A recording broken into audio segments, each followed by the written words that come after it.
Okay, Nerd Squad, it is a 9-second delay. It is 8:39 p.m. Pacific Standard Time, Thursday, January 23rd, 2025. This is a consensual recording with Mystic Gwen pursuant to the instructions of the Federal Bureau of Investigation. I'm not an employee of the FBI, but I've been authorized to state I'm an informant since the last week of June. I am going to go over a speech now, but I don't really feel like reading it. I'm not feeling too well. I think that I'm either coming down with something or my allergies are at a whole different level than I'm accustomed to. So I will pause the recording when I state the time because this recording was made this morning. There's nothing new to update. As of the last 40 minutes, Unit 207's females continue to be living under the illusion they're not going to prison for the rest of their lives and going to be convicted of child abuse and stalking and theft and hacking and everything else.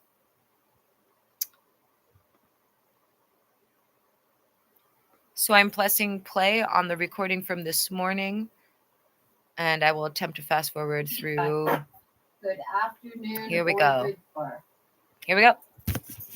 Good morning, good afternoon, or good evening, whenever it is you may be watching this.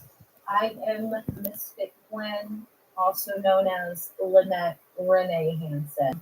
This broadcast airing on January 23rd at 8:49 a.m. PST 2025. Pausing it just to clarify, it is 8:41 p.m. PST. The recording you're listening to is from AM.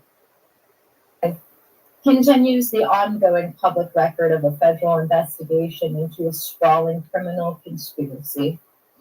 A conspiracy that reaches into the North Everett Precinct of the Snohomish County Sheriff's Office, the Snohomish County Prosecutor's Office, the Department of Children, Youth, and Families, DCYF, and beyond.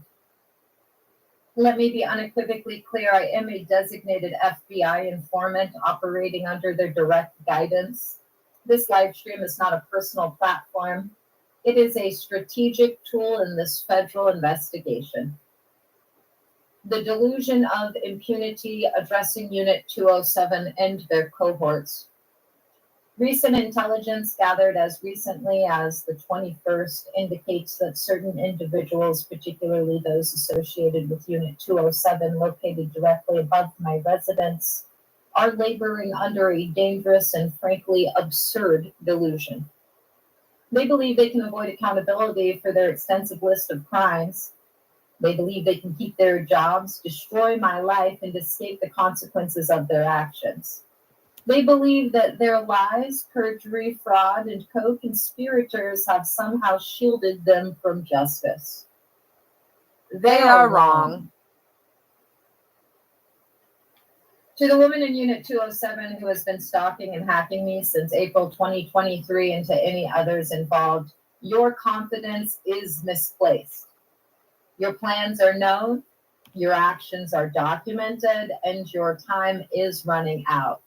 The success you believe you've achieved through your deceit is an illusion. Justice is coming, and it will be swift and decisive. During the live stream conducted on the 21st, commencing at 9:30 p.m. Pacific Standard Time, while playing the greetings recording, I paused the playback to orally reiterate a critical point of fact. I stated for the record that as of close of business day, January 21st, the FBI had confirmed that there are still no lawful or non-fraudulent court orders in existence bearing my legal names, Lynette Renee Hansen or Mystic Gwen, from the year 2024 to that date. This statement elicited a distinct and audible reaction from an individual in Unit 207, a woman who expressed audible shock and disbelief at this confirmation. This reaction, captured on the live stream, serves as further evidence of the fraudulent nature of the purported court orders and the individual's reliance on their illegitimate authority. The FBI maintains its position clearly articulated since the end of August 2024.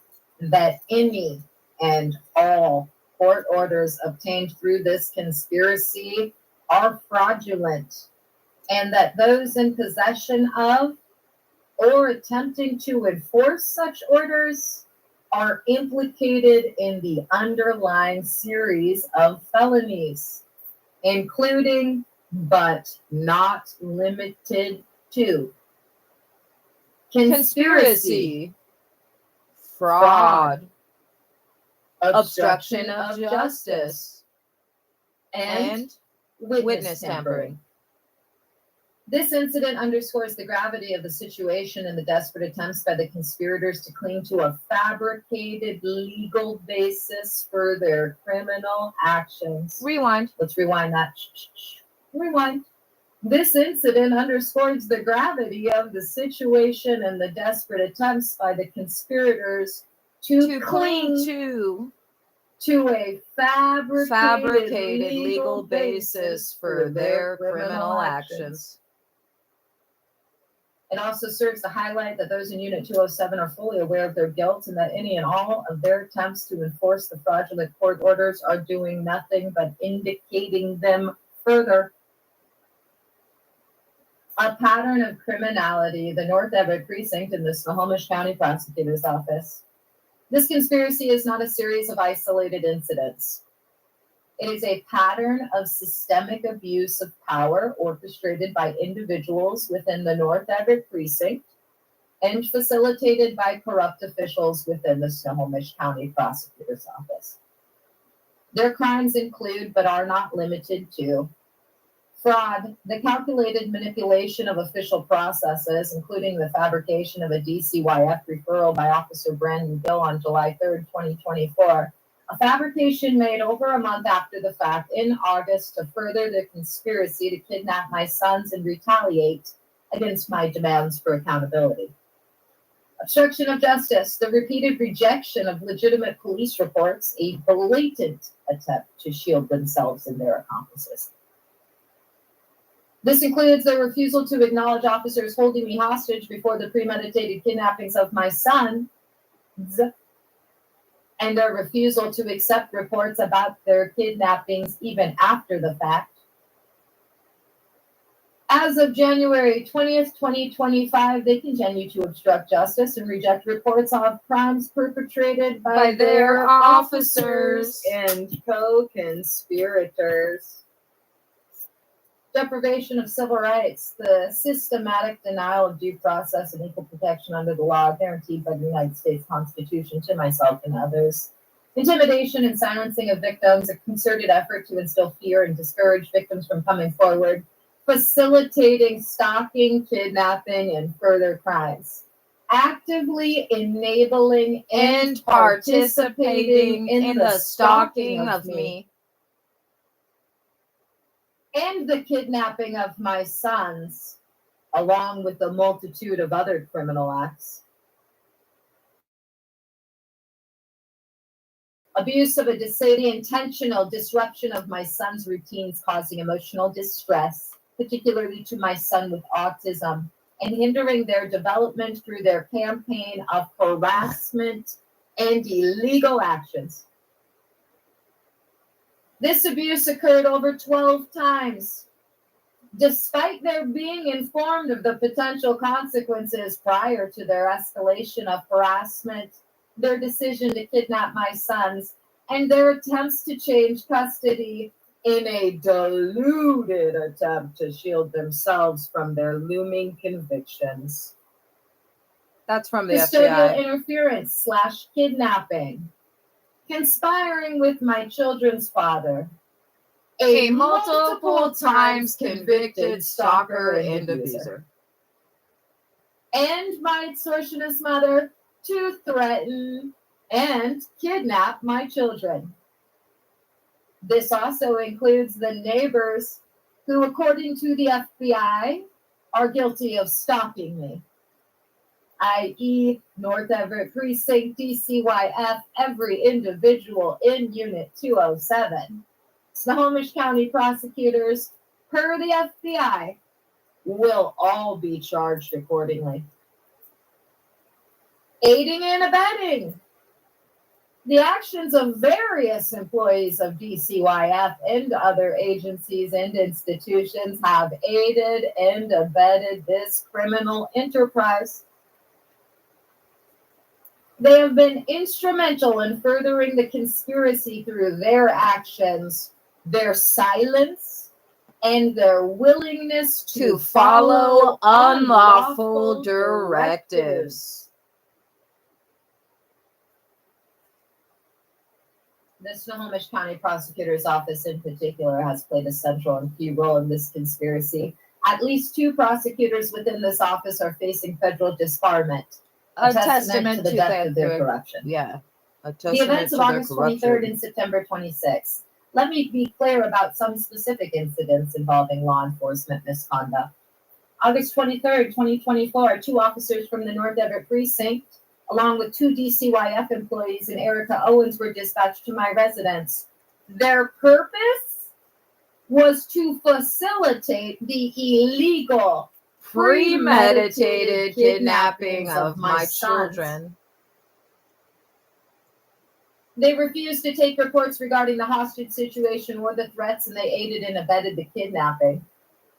September 26, 2024, another officer from the North Everett Precinct arrived with individuals identified by the FBI as federal felons. This officer removed private property to stalk me, peered into my living room, and attempted to illegally enter my home. The inevitable consequences: no immunity, no escape. To those who have participated in this conspiracy, from the officers of the North Everett Precinct to the corrupt prosecutors in the Snohomish County Prosecutor's Office, to the individuals actively stalking me right now in Unit 207, and to everyone in their network of accomplices. There is no immunity for your crimes.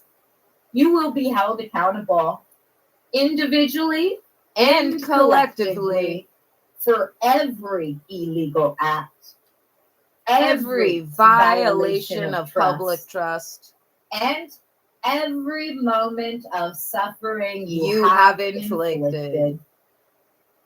The woman in Unit 207 who believes she can escape justice by recruiting someone to take the fall for her, your delusion is staggering.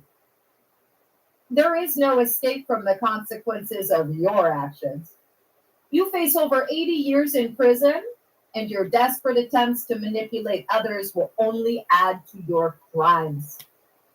To any potential recruits, a stark warning. To anyone considering joining this conspiracy or aiding these individuals in any way, do not be fooled. You will not be shielded from prosecution. You will not be rewarded for your loyalty to criminals. You will face the full force of federal law, and you will share in the consequences. The individuals in Unit 207 are not offering you an opportunity. They are offering you a prison sentence. They are not your friends. They are manipulators who will readily sacrifice you to save themselves. The FBI is watching.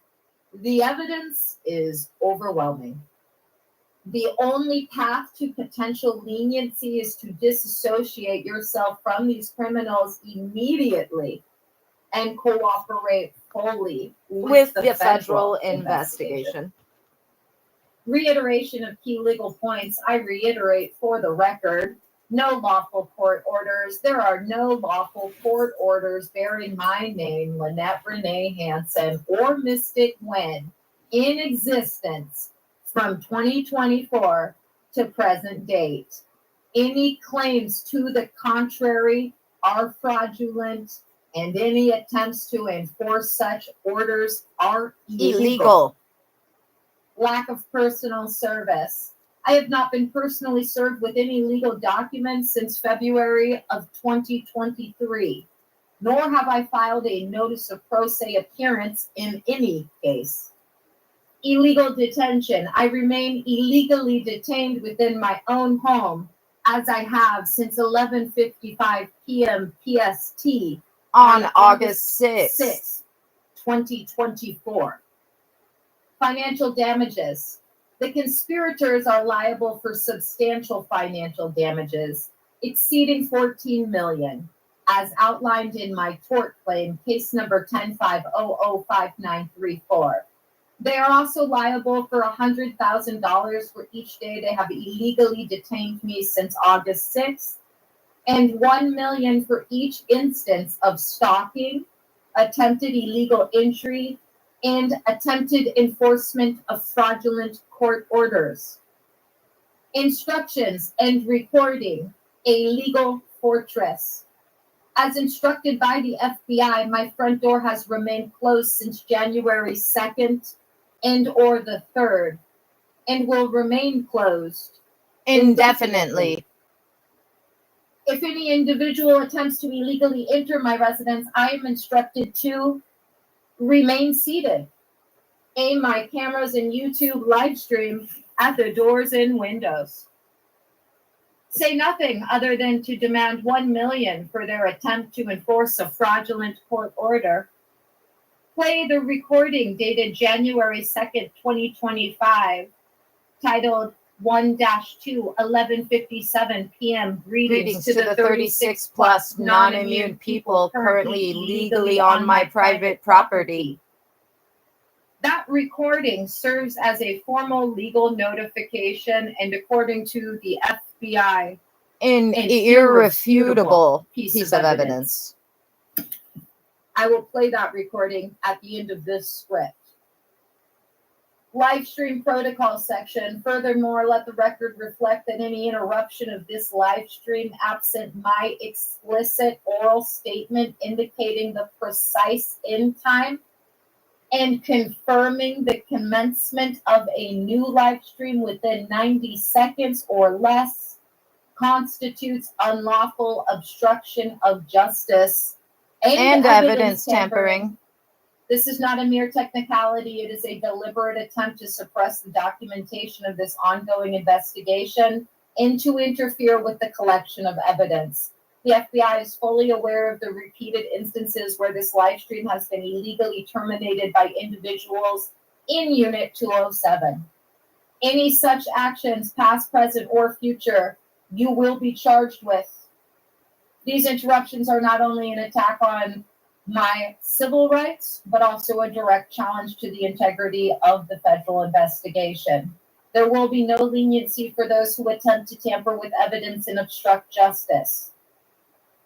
No consent to strip searches. In the event that the FBI allows my kidnapping, unlawful arrest, or unlawful committal, I will not consent to any strip searches under any circumstances. I will remain in my current attire until my release. Update to be inserted into the script. Timestamp 11:03 p.m. PST, January 21st. Update as of 11:03 p.m. The situation has further escalated within the past 15 minutes. A visitor to the exterior of this building on January 21st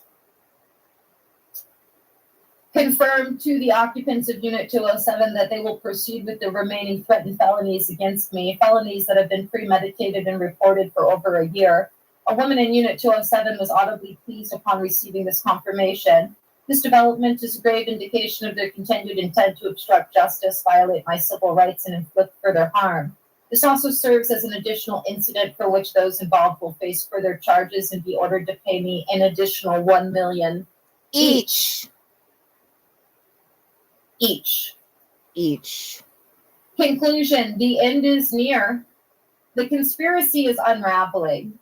The perpetrators are facing the consequences of their actions, and the FBI's investigation is nearing its final stage. To those who have abused their power, obstructed justice, and terrorized me and my family, Your time is up. You will be held accountable. To those who have been used and manipulated, you still have a chance to do the right thing. Cooperate with the FBI. Drive down to Seattle right now and surrender yourself to the local FBI field office and clear out your itinerary. To the public, this case is a testament to the importance of vigilance, the power of documentation, and the unwavering pursuit of justice. The FBI has stated that they intend to use my case to set a precedent and that those involved will reap what they have sown. Thank you. It is now 9 p.m. Pacific Standard Time, and I am going to play the greetings recording per the FBI's instructions. And then I will upload another selfie I took of myself this month. No, I won't. I'm going to look and see if I can find another photo of me in a bathrobe, because I still haven't showered. I thought with all of the anticipation and excitement going on upstairs, the silence and then the conversations and then the ongoing insults regarding my mother when you all are child abusing, kidnapping, stalker, thieves, way worse than her, is baffling. And you know how I feel about her. She's been dead for 3 years. 8 p.m. Pacific Standard Time, Thursday, January. It's 9:01 p.m. PST, but remember, this recording, the FBI had me date and timestamp. Likewise, as of end of business today, once again, the FBI says there are no lawful court orders that are 100% fraudulent with my names from last year to date. Again, it's January 23rd. January 2nd, 2025. This is a live stream per the FBI's instructions of my new door greeting that I'm to save and to play for those people who are going to prison that have plans involving, once again, actively stalking me outside of my building. I don't know if this is tomorrow or multiple times over from tomorrow to Wednesday, just that the FBI has informed me to do so. So, in the event that you're hearing this, you're in front of my private property. Stop where you are. You are being recorded. By agreeing to come here, you are agreeing to be charged with obstruction of justice. You are agreeing to be charged with witness tampering. You are agreeing to be charged with stalking. You are agreeing to be charged with criminal trespass. You are agreeing to be charged with ADA violations. You are agreeing to be charged with civil rights violations. You are agreeing to be charged with conspiring with others to deprive me of my civil rights, U.S. Code 42, Section 1985, and any other crimes listed on the signs posted on my property. Let me be clear, you have no immunity for your actions. Any claims of immunity are fraudulent, just like every court order with my names, Lynette Renee Hansen or Mystic Gwen, from 2024 to January 2nd, 2025. The FBI has confirmed that there are no lawful court orders with either of my names from that time period. If you choose to knock on my door or to continue standing on my private property, you are choosing to harass me and stalk me.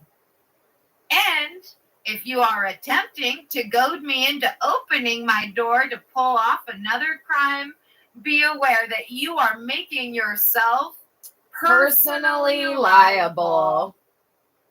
You will be forced to pay me directly from your severance, your 401k, and any other assets you have that will need to be liquidated. No position, excluding the FBI, has any immunity in this situation.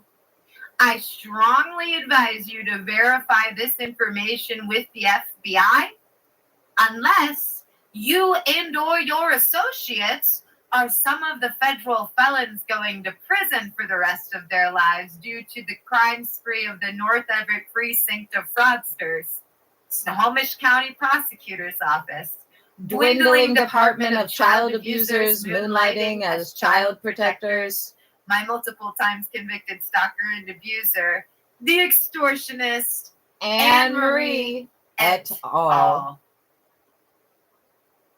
If you are unable to get verification on anything you have being fraudulent, it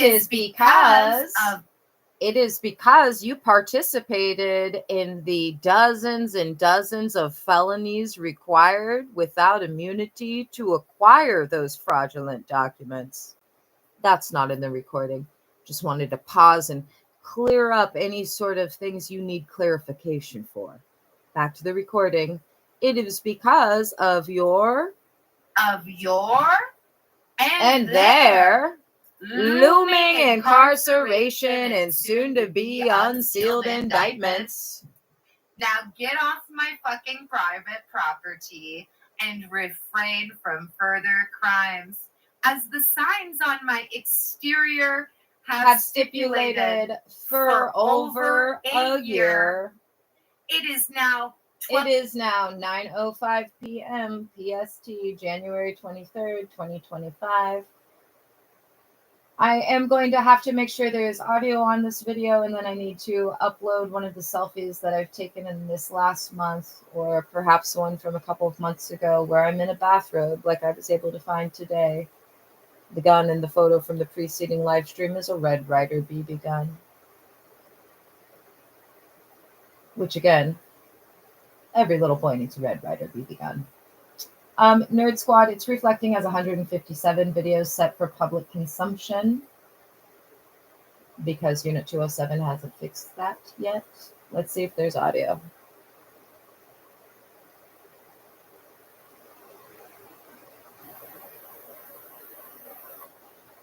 You're in front of My private property.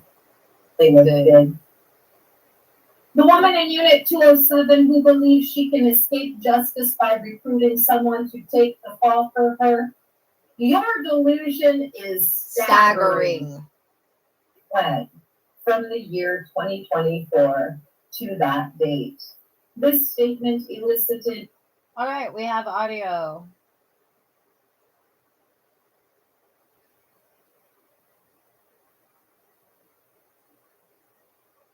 Hey, federal felons, did you pray today? Did you pray today? See if I can find a bathrobe photo since I'm taking a shower. First. Tired of waiting for this illegal breaking and entering. They ignored it, switched it. And then when I said hit, and they were like, ah, shit, should have listened to him. So the next time he's like, all right, this time seriously, which one do you want? And then I told him I got 3 winning ones in a row for him. And then the last one he put like $1,000 on the side bet for one of the big tigers, and it hit. And he hit for like 55 grand from one of my bets, baby. He gave Todd a little tip. And then he said, here, kid, this is for you. And he flipped the chip, and I caught it. I was like, oh, it's like $5 chip, whatever. Put it in my pocket. No, you went, oh, thank you. Like, you made us look so No, I cool. didn't. I went like this. I went like this. And I flipped in the air. And I caught it like this. Didn't see it. My hand was closed. Put it in my pocket. And then we were like, oh, let's walk up to the cashier at the end of the night. We took it out. Found a bathrobe photo. Ooh, and we were Saving it right now, Nerd Squad. We were down 100 at that point. And then we're up 900. And then we were down again. We Oh accidentally my God, we were doing so well. We hit like 800 on something. We were having so much fun. We were winning. So we actually have a really good slots. A way we do slots where we just you hit the bonus and you have to leave. You do not stay and try to get another bonus. But then we went into this one machine and we were like, oh, it was like a lobster machine. We love lobster. It's a sign. And we were like, we couldn't understand. Because at first we were only playing fire machines. Like if there was a fire on it, we're like, we play that in solidarity for what's going on. To deal with our guilt for abandoning everyone in the fire. And we did the lobster and we accidentally did one $200 what? And it was $200 $2. Yeah, so we lost $200 very quickly. In a bathrobe from no, we played another one. Like 2 months ago. We learned some lessons. Yeah, we had a lot of fun. It was fun. We had Now, a lot of fun. should we do the video I just sent him just so it's still fresh with Willie and Worth? You got to see these guys. All right, so this is Willie and Worth. Here we go. This comes up on my feed. Hello, everyone. Hello.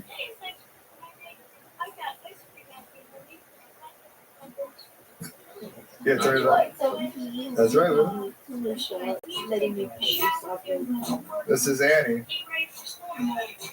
Yeah, and you do it without having to tell, 3-4 times. You do it right away. These are like the responsible That's Rizzlers. why I treat you to something good at the end of the week, because you do all your goals and responsibilities. You do your homework on time. That's right. One time, it's got some chili. And this video is just to remind all of you that it is Friday and that we feel you should treat yourself or treat your loved ones to something. This kid is the cutest thing. Look at his little like maroon. Reaching those, getting those responsibilities done. We just feel at the end of the week you should do something. Right, Willie? It doesn't always have to be ice cream. This is for my beau. Absolutely. This is for my wife. You got anything? Text someone is Yeah. the reward. That's right. Yes. Do something for your loved ones. And from North of Melly, we hope you have a really great weekend. I think he's going to do the Grady here. And have a happy ice cream Friday. Oh. Wait, Here's, now click Worth and Willie, the profile. can I just say something though? They do a bunch of goals and responsibilities, and then once on Friday they get a treat. I Yeah. do a bunch of treats, and then once You on do Friday I once do a responsibility. goal and responsibility. But it's so cute. Well, That's so cute. That's Worth and Willie. So what are you gonna dangle? What's my prize at the end of the week? You just you could text someone. I'll allow you to text. I don't know someone. that texting's a treat. Well, A lot of you times could go to in the this bar, you could go to business, the a lot of times in this business, a text is really a pain in the ass. It is really a pain in the ass. I just got hit up by like 100 people to get like tickets to the Annie Wood and Friends. It's like, it's fine. I don't mind it, but what annoys me about a text is when I have to do it. I have to check something else and then come back to them. Oh my And that god. happens a lot. Just with ADD, it's like, I know once I leave one location, it's like, is this going to get done? Oh, my poor girl. One of my friends, our friend Mike O'Dare, was like, asked me 2 days ago if he could get on the guest list for the Annie Wood and Friends show. I thought I answered him. This morning he's like, so is that a no? I'm like, I didn't respond to you. Oh my god. Like, yes, you can come. And then I wrote back yes, and he had already written me like 10 other things. He's like, yes to which thing? I said, I'm like, I don't know, I'm sorry. Maybe smoking weed isn't the right thing. Yeah, she's been a little.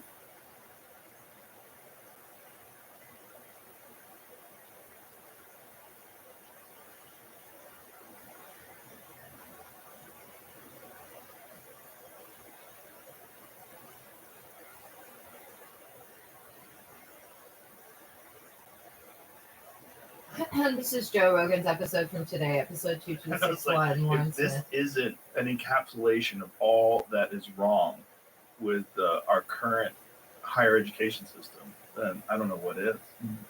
To be fair, I didn't get fired for that. Technically, I think I got fired for posting another one similar to it, but I think they were looking kind of that whole thing is so bizarre for everyone. It was so big. I think there was at the school where I was teaching kind of I'm one going to take a shower. You cute little thing. Look at you. You just look so one person present in and control all and makes us curled up with a and little it was so thing. nuts. They genuinely you don't know what to do because fire him. It'll our name might get out there, which is their primary concern, I think. Do you not want their name to get out there? No, it doesn't feel right. Okay. It's not important. Yeah, it's not. No, what's important is that what it is that this is a resistance to thinking. I mean, it's really what it is. It's out there for sure. But it's a resistance to questioning why people have like certain like deeply ingrained thought processes that are a part of an ideology. Mhm. And I think what you were doing was really pretty brilliant. It was awesome. And I love the way you were handling it. It was like, very calm and rational, and just having discussions with students, and you kind of see like a lot of their flailing and trying to rationalize why they have these sort of incoherent beliefs. Yeah, and I don't teach critical thinking. When I was a teacher, I was teaching multimedia, like what we're doing now. Working with cameras, did a lot of podcasting. I had this lab that I developed over 4 years, a bunch of Mac computers, Adobe Premiere Pro, Photoshop, 3D printer. So it was using technology to make art at a special education school with kids that had behavioral challenges and a variety. Anything you could come up with, we had it there. It was like the last line of defense kind of for public schools that couldn't handle these kids that were seeing that. And so I would just use this tech to work with them in a therapeutic way. Kind of that was my goal, the way that would most benefit them. And so one day they asked me to can you do a newscast for the school this week at the school? You know, this field trip, the soccer team did this, blah, blah, blah. Sure. And we want this kid to be on camera. He's really good at that. And he was getting really nervous on the day. And so I was like, let's just sit down. You've seen like Joe Rogan and stuff. Let's treat it like a 5-minute warm-up podcast. Here, I'll sit down and be on camera. You ask me whatever you want. Well, you know, how have your thoughts on Harry Potter changed given J.K. Rowling bigoted opinions? So that's where the video came from. So I just want to be clear, I don't teach. We're going to sit down and learn in the moment. We do have conversations like that because when you are doing something like this with students, well, what are you going to talk about? Right. Kill two birds with one stone, be as effective as you can.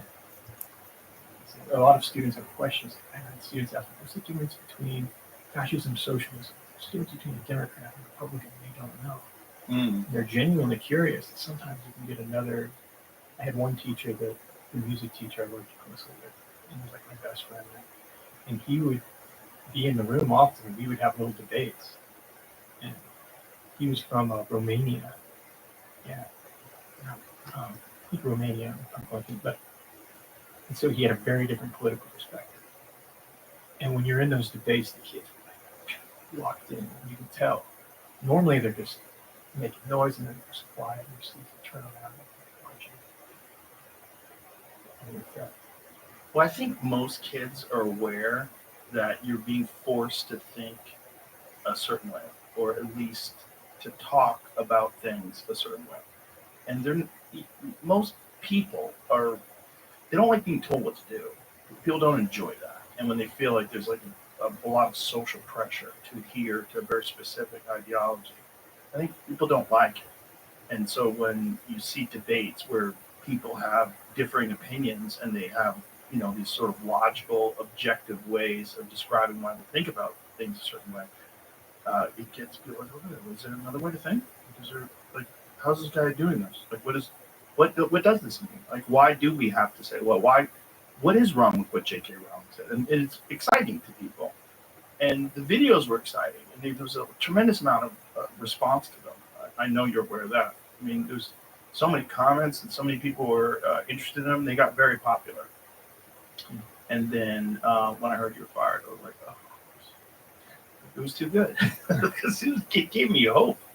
I was like, more people should be doing this at schools, and it would help a lot because a lot of this really sort of polarized positions that people are taking one side or the other, that they just want to win and they dig their heels in and they don't exactly even know why they have this particular opinion they're defending.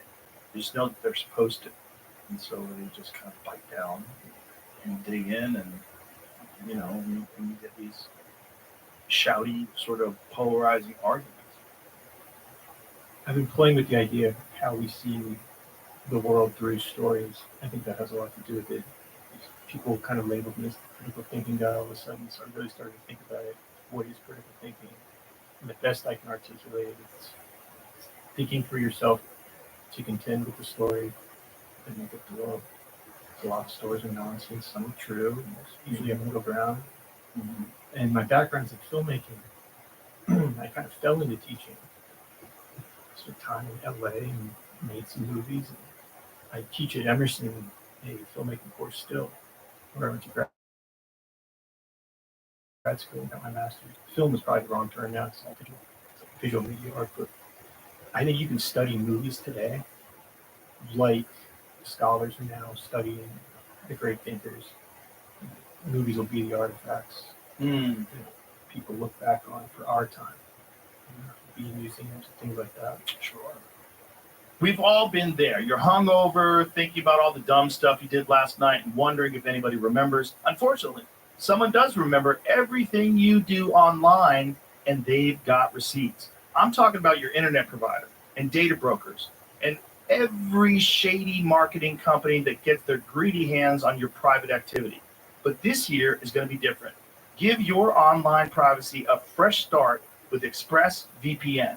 ExpressVPN is an easy-to-use app that encrypts your online activity and reroutes it through secure servers, keeping your browsing history private from third parties. And it hides your IP address, making it impossible for data brokers to use it to track you.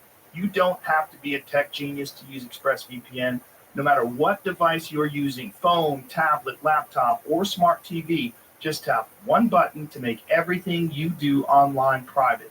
It's incredibly fast. It doesn't slow down your streaming or downloading, and it lets you connect instantly to secure servers in 105 countries around the world. So forget dry January. This year, you're doing private January with ExpressVPN. Podcast listeners can get 4 extra months of ExpressVPN for free at expressvpn.com/Rogan or by tapping the banner. And if you're watching on YouTube, you can get your 4 free months by scanning the QR code on screen or by clicking the link in the description. Yeah. No, we talk about it all the time, that it's a great sort of postmark for culture. Like if you go back and watch movies from the 50s and then the 60s and the 70s, the 80s, the 90s, the 2000s, and then today, you can see how different the narratives are, how different the way the films are made, the way people communicate, the subjects that are covered, the quality of the acting and filmmaking, the quality of the cinematography, and it really just shows. Like if you really think about it, you know, human civilization and human history, like modern society, is so recent. You know, the Industrial Revolution and giant cities and cars and transportation and all that. It's so recent. It's a couple hundred years maximum. You know, you go from trains and horses to cars and cities, and then you have Morse code to all of a sudden now you have digital communication that's instantaneous worldwide. I mean, it's a rapid change in humanity, and a lot of it is it's the artifact, as you said, is really our media. Like, what have we created? You know, we were talking the other day about the limitations of mainstream television and how mainstream television, you know, they're trying to kind of like adapt more towards what is going on the internet, but they're so hampered by their format. The censorship, the format, and the fact that they're sponsored by a bunch of different enormous corporations that they can't really critically talk about. So there's a bunch of things that they can never actually say. So there's news that they can't cover. There's like significant health problems that have probably been a direct result of medication that they literally can't cover because they're being sponsored by these companies. So they're so hampered. And if you go back and watch the early broadcasts from 1945, people had like this way of communicating. It's changed. Right. It's not the way, like if you were having dinner with someone and they were saying, "Tell me, Warren, where did you grow up?" You'd be like, "Oh, this is not a real person. This is bizarre." The transformation in acting is remarkable. Remarkable, right? Yeah. But you go Marlon Brando's like Marlon Brando is probably like the first example of someone, who's like sounds like a real person. Like this is what I really expect a person to be behaving like on the waterfront, like under duress. Like this is a real human being. Yeah, it became internalized. Yeah. And now we're in this phase. Now the best actors are doing both. The external, like Heath Ledger is my favorite actor of all time. He had a huge impact on me. It's why I went into filmmaking. And he, think about his externality in The Joker and all his roles. He had this, I think the key to acting is about what is not said, what's unspoken. And it ties into everything about critical thinking. The best metaphor I ever got from a directing professor who drew on the board the ocean with a squiggly line. And he drew little boats on the surface and said, "These are words. This is everything you need to know about directing actors. Everything beneath the surface is subtext, which is really important." So if you're an actor and I hand you a screenplay, anybody who's given enough time to memorize those words. What really sets an actor apart is everything else. It's not said what they do with the words, the intention behind it. The words are just floating on the surface. They're just the tools that we're trying to use to communicate the elusive intangible, the subtext, everything that's. And the best we can do, our bumbling selves, are formulate with these tools. So to treat words as the end all be all is so silly. You know, people say the wrong thing now that it's politically incorrect. Papa John's CEO, Right. right? Even though context is gone up, but it's a larger issue. But it's just fascinating how that correlates beyond just film to. It's true that most communication is nonverbal. The more time you spend studying it, working with actors, so you start getting really tuned into body language. Mm-hmm. And that's great utility. Yeah, no, it's very interesting. So when you were doing these videos, when you initially did it, did you have any idea of the impact that it was going to have? Did you think like, oh, this is actually like really unique and interesting? I think people are going to really enjoy this, or were you like really shocked? I had been playing with YouTube as a medium since discovering Jordan Peterson in 2017. I remember he was even earlier than that.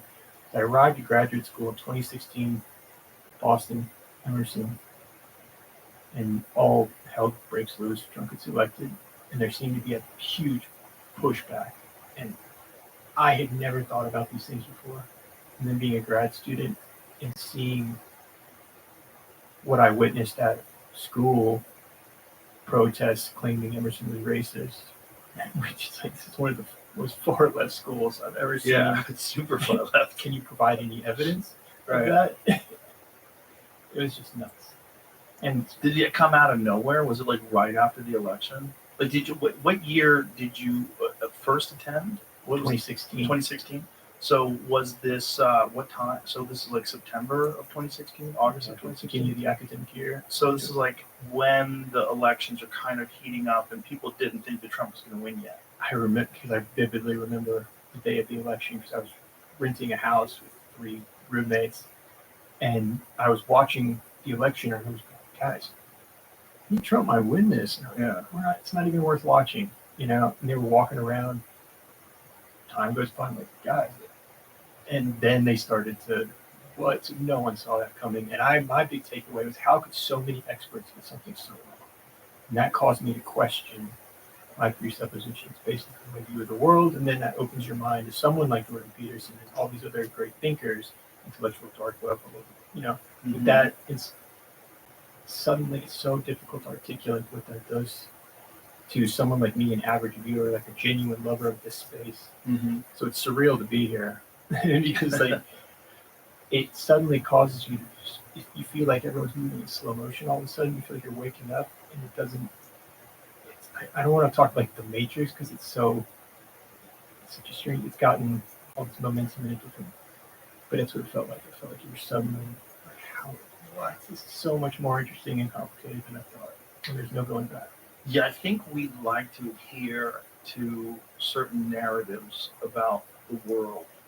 And we will want to think, the big thing is we want to think that there's some sort of competent control, some sort of competent leadership that exists, and that the structure of government and the structure of media is established, rock solid, and logical, and that these are the smartest people in the world. That's how they've risen to this position, and now they're there to provide this. You know, like if you have a knee injury, you want to go to an orthopedic surgeon because he is an expert in knee injuries, and he's going to tell you what's wrong with your knee and what can be done.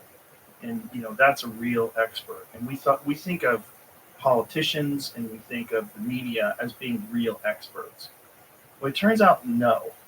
It turns out not even a little bit. They're terrible at it. Yeah. They're not just not good at it. They're really bad at it. They're really bad at it, and they lie a lot. Yeah, they're not much smarter than you or I. No. And then you realize that about your professors. this guy really doesn't know much more than like my dad, or what makes you a professor? What qualifies you? And often there's just this, and that's what going back to that core thesis of you see the world through stories. Professor means something. Yes. Politician means something. These are experts. Yeah. They're not much different. When you were in school, so you at the beginning, everybody's thinking there's no way Trump can win. You know, these extra. I think on the day of the election, I think they had some crazy odds of Hillary winning. It was like in the 90%. And we watched it from the Comedy Store. We did a podcast from the Comedy Store called the End of the World podcast. And we did this like live stream while the election was going on, and we just kept bringing in different comedians. We had a whole like conference table, and it was fun. We did it in front of a live audience, and then we updated the crowd whenever. And then when marijuana became legal, Bert Kreischer takes his shirt off and runs around stage. It was really funny. It was fun. It was a fun time. But what was most fascinating was the podcast was over, and then we all went to the bar. The Comedy Store has this like private bar in the back, and on the television, Jake Tapper was like just like seriously bummed out, talking about Trump winning all these different states. And then we watched a little bit of the Young Turks, and Cenk Uygur was fucking screaming, freaking out. In the beginning, they were so cocky and so confident, and by the end, they were just fucking freaking out. They couldn't understand how everybody got it wrong. And I think for a lot of people, that was the end of trust in mainstream media. That was the first nail in the coffin. Those like, you guys didn't. You were so wrong. You were so wrong. Yeah. How could you get something? Yeah. So wrong? Yeah. And it was just fascinating to watch what's supposed to be the news, right? So the news is supposed to be, at its best, an objective analysis of what's going on, giving you the facts. But they were so clearly upset. And, you know, there's a lot of editorializing on how bad this is and what this means to the world, and what does this say about us, that this guy who said grab him by the pussy is now the commander-in-chief of the greatest army the world has ever known. It was just, for us as comedians, we're like, this is gonna be fun. It was just like they opened up the door to the candy store and said, go crazy, have fun. This is all free. But it was a real wake-up call for a lot of people that this system is not really as well managed as we'd like to believe it is. Yeah. I'm just trying to go back to those days and thinking about it. It was at Emerson. I remember I was taking a class with the dean of the student body, and it was a pedagogy class, the philosophy of teaching, and it was right in the midst of these protests. And it was the day of the protest. So there was 10 people in the class. It was a 4-hour class. So we're going to devote the 4 hours to talk about the problematic racism occurring at Emerson. So, but the white students were not allowed to speak. We had to concede our space for 4 hours. Actually, why was that? What was the reason given for that? Because it was the moral right thing to do. Because they turned that.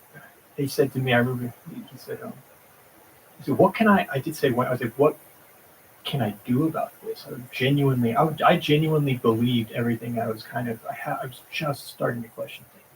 So what can I feel terrible speaking to the student who had just spoken. You genuinely feel every day you wake up and come to class, you feel oppressed? That sucks. What can I do? They didn't have a response because they just said, you can just listen. Just take your time to concede your space and listen. So that was the reason given. Concede your space. And then why did they feel so threatened? Did they articulate that? There was a Facebook group that was designed to provide that evidence called Emerson, hashtag Emerson so racist or something. And it was like a student, like a teacher said, no, you can't, you gotta turn in the work or you're gonna fail the class. And my first teaching gig occurred shortly after that. I remember this vividly, the teacher, I was going to be teaching the screenwriting course with undergraduates for the first time. And before the protest, she said, don't let them walk all over you. They will try and take advantage. If they don't do their work, just be fair, honest, give them the grade they deserve.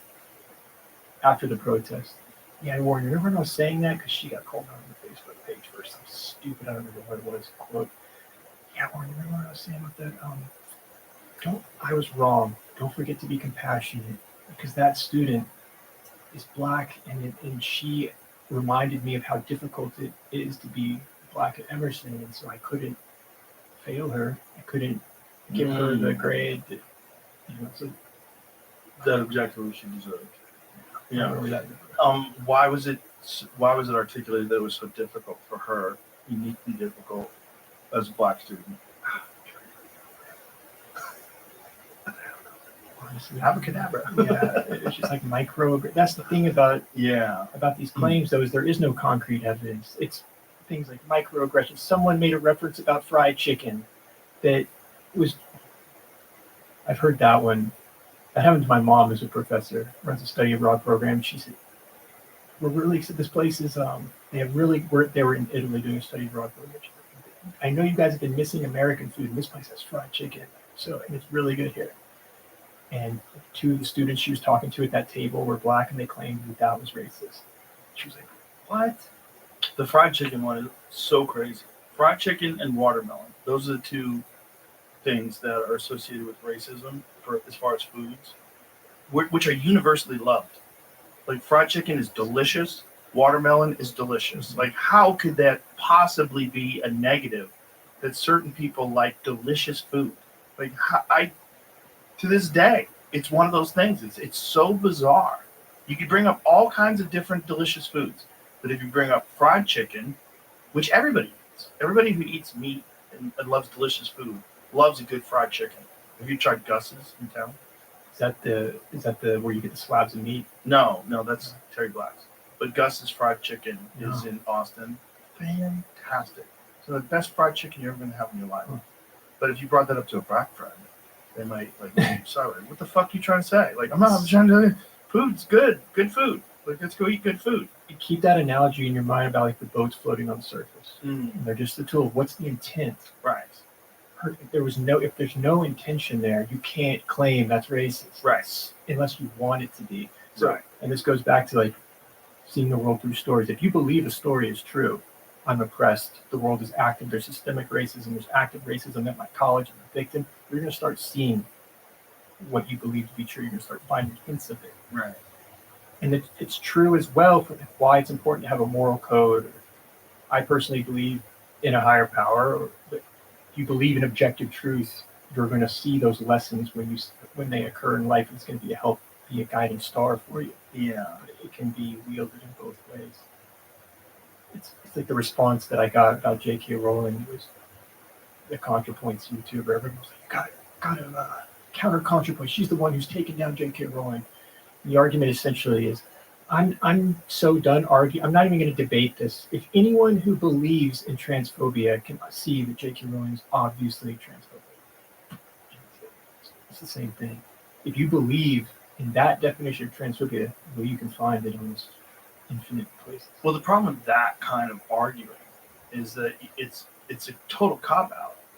Like, if there is any sort of debate, and there clearly is when it comes to trans issues, if there's any sort of debate, you have to be able to discuss things. And as soon as you say, if you want to debate, we're done. If you want to have a discussion, we can't. You don't see it, well, we're done with it. Well, what you're essentially conceding is you don't have a logical ability to shut this down. Because if you did, you would just do it. You would have a rational conversation with that person, and you would say clearly, look, this is why this is racist. This is why this is transphobic. This is why this is sexist. Like whatever the argument is, and you would lay it out. And as soon as you say, if you don't believe that, then we're done talking. Mm-hmm. I can't even do that. That's what I started. My mom disagrees with me heavily on politics, which is okay. In the wake of, we were talking about 2016, I found Jordan Peterson. Look at this. This is really interesting. If I had any kind of conversation with her about it, even to this day, it's often, I think she's getting better now that I've been making content. But it was often a formation of that pattern. I just can't do this with you, Warren. Right. Blah, blah, blah. And it's just neutralizing the debate because they can't have the debate. Well, they can't have the debate because they're not equipped for it. That's all it is. They don't have any weapons. right? If you're going to go to battle, you have to have some sort of resources. There's nothing there. And when there's nothing there, and you just say, I can't, instead of saying, like, is there a logical argument that there are men who are manipulating this in order to control women's spaces? And, like, it used to be that we protected women against men, and particularly we protected women against predatory men, right? Like perverts or sex offenders, for example. But somewhere along the line with this woke ideology, we completely eliminated the even possibility that a man in a dress that wants to go into the woman's room could be a pervert, which to me was the most insane thing. It's like you've just given a hall pass to the grossest members of society that we've always feared. We've always feared people that would try to take advantage of women and do so in a weird way where you claim to be one, but you have a penis.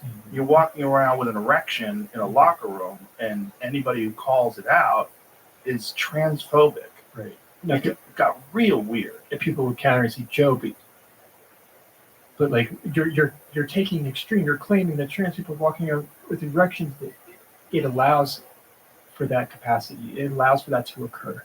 I went after all this craziness occurred with the viral video or whatever. I went back to North Carolina for the first time, and my best friends, who I've grown up with, we just was fine.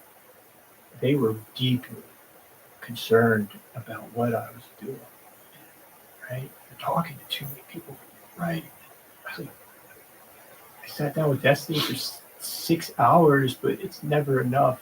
I laid out what you were saying. And I was amazed that they couldn't follow that logic. What about the mother in the dressing room, the 6-year-old? Does she have a right to decide if that 6-year-old is exposed to male genitalia? Just keep it as simple as that. Take out erections and all that. It's like, is it fair to her? And they just can't. Right. It seems so clear. But they're just scared. They're scared of thinking logically, because if you do, you will be cast out of this group. You'll be ostracized. Like there's very specific rules, and they're very much like a cult. Like you have this very cult-like thinking, and if you deviate from that at all, you run into the possibility of social ostracization, and that's what happens to a lot of people, and they're scared of that. And so to defend against that possibly happening to them, they attack things like without any logic at all. They just like said, you don't think, you don't know. Well, I've done talking to you. Like this is cool. And that it's like a get out of jail free pass. You can just get away from the conversation, and you don't have to confront the logical fallacies. You don't have to confront all the problems with what you're saying. The only solution I've been able to find is to just push through. Yeah. And I say to them, Chris, like one day I genuinely believe you'll look back and understand. One day. And I believe that. No, I believe that too.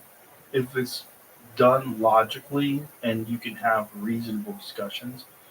But even in the opposition to that, right, you have people on the right who adhere to a right-wing cult-like thinking, right? And, they'll push back against it in a way that's also not logical. And so they dig their heels in on their ideology. The left digs their heels in. And, you have things like when people say people on the left don't get it. People on the left, this. Like, no, there's a giant spectrum of people on the left and a giant spectrum of people on the right. I don't like any of those labels. Right. I don't. Exactly. And I really don't like it because of me. Like, I don't fit in there. Exactly. Yeah. Exactly. Playoffs. We're talking about playoffs? You bet we are. Get in on the action with DraftKings Sportsbook, an official sports betting partner of the NFL. Scoring touchdowns is key to winning the playoffs, and you can score big by betting on them at DraftKings, the #1 place to bet touchdowns. Ready to place your bet? Try betting on something simple like a player to score 6. Go to DraftKings Sportsbook app and make your pick. New DraftKings customers can bet $5 to get $200 in bonus bets instantly. Download the DraftKings Sportsbook app and use the code ROGAN. That's code ROGAN for new customers to get $200 in bonus bets instantly when you bet just $5. only on DraftKings Sportsbook. The crown is yours. Gambling problem? Call 1-800-GAMBLER. In New York, call 877-8-HOPE-NY or text HOPE-NY 467-369. I'm not gonna refill your food bowl again after. The food bowl has been filled at least 4 or 5 times today. It's full. Little Loopski. Have you noticed? I've been happy. Yes. But haven't I been in a better I've been mood? happy, but you've been. Wendy Williams. That brings us to Wendy. That brings me to the Wendy Williams story I talk about. So Wendy Williams called Charlemagne on Breakfast Club, and she's in a conservatorship like Britney, right? Mhm. And they put her in I this. thought she was like dead. She didn't No, die? she has like some sort of frontal lobe dementia Oh, thing wow. going on. But so she calls into the Breakfast Club. They have her in this like residency home in New York.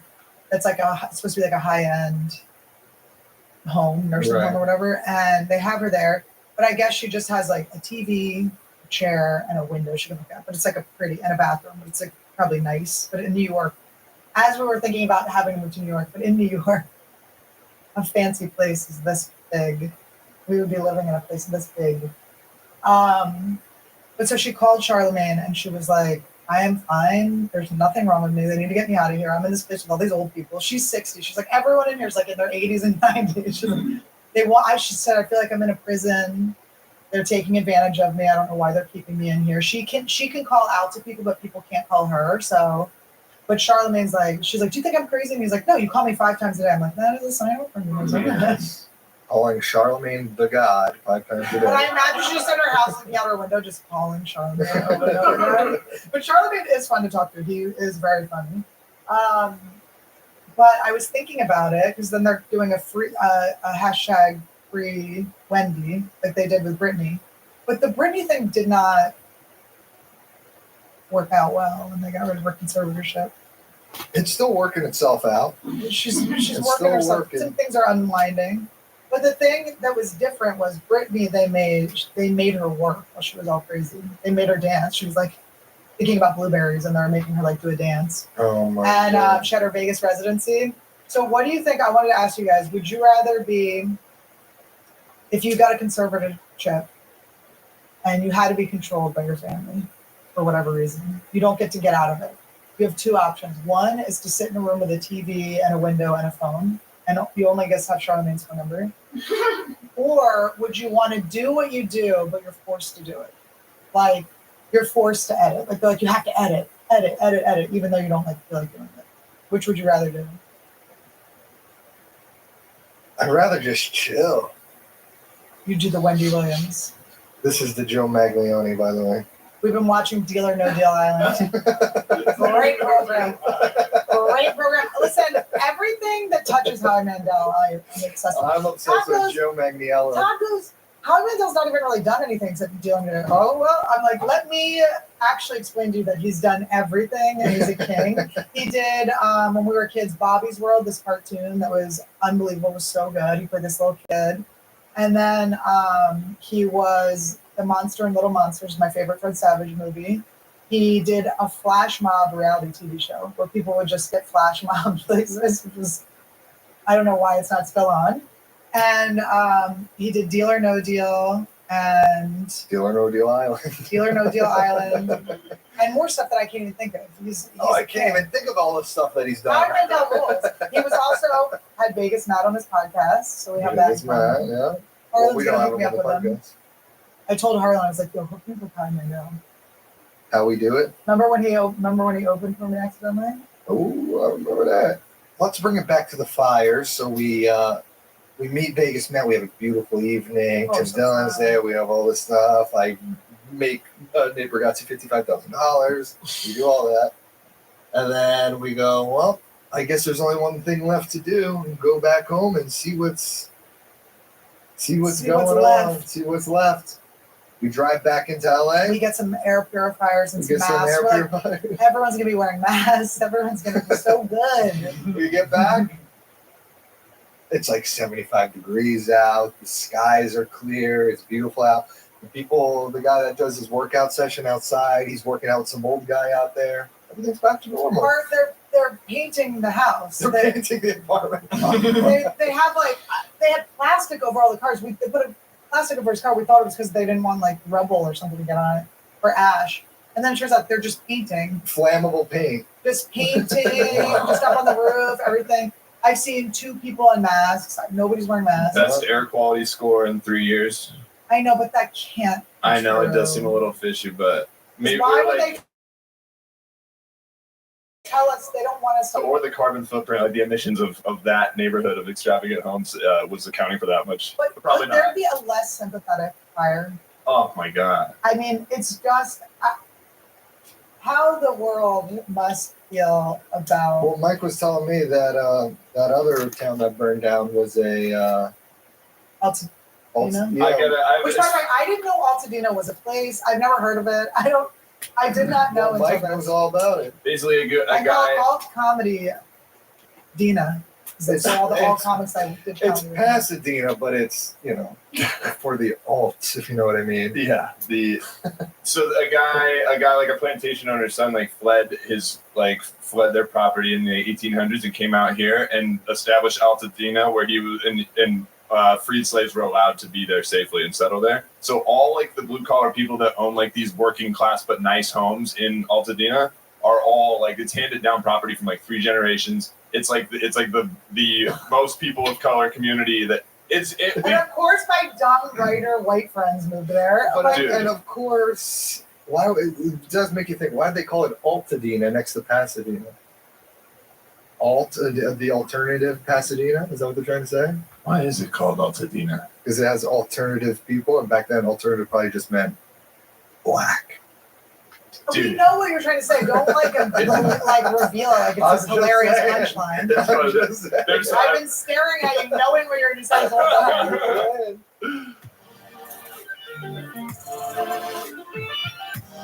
time.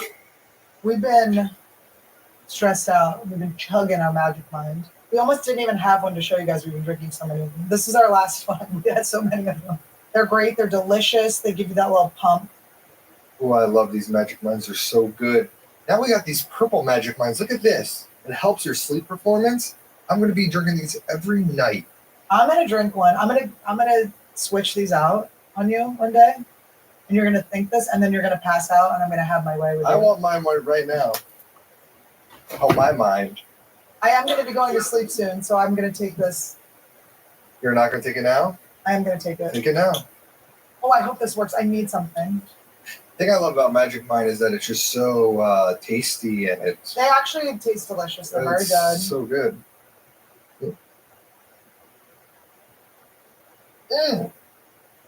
What does purple taste like?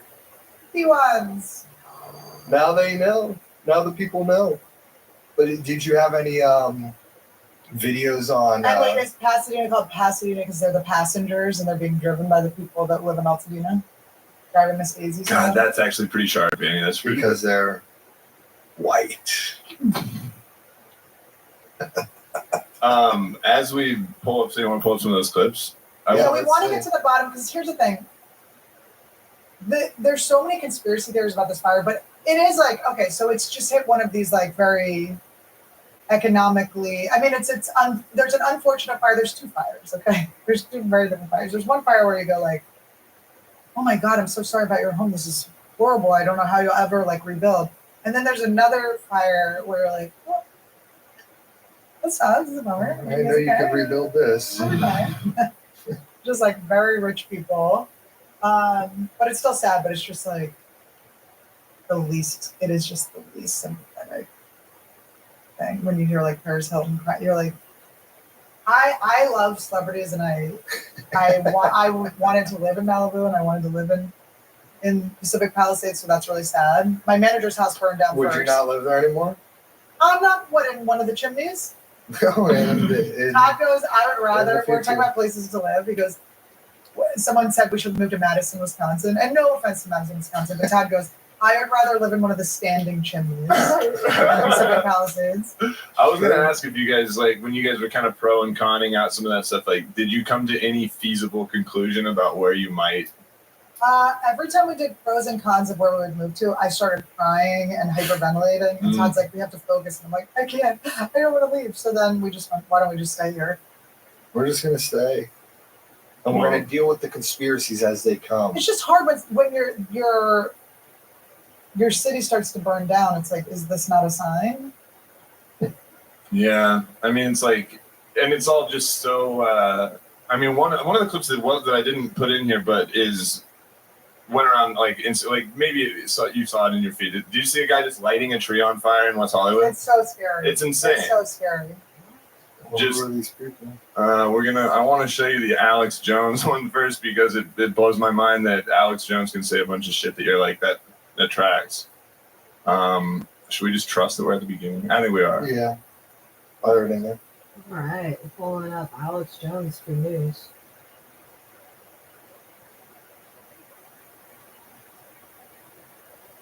Alex Jones, I'm a little retarded.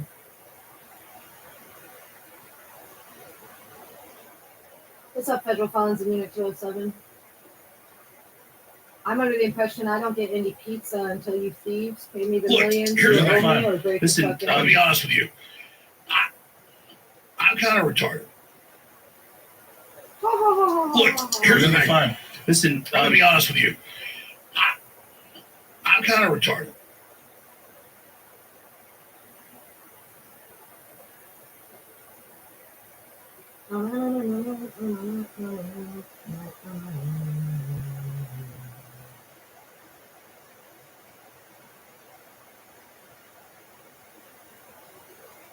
I prefer this one.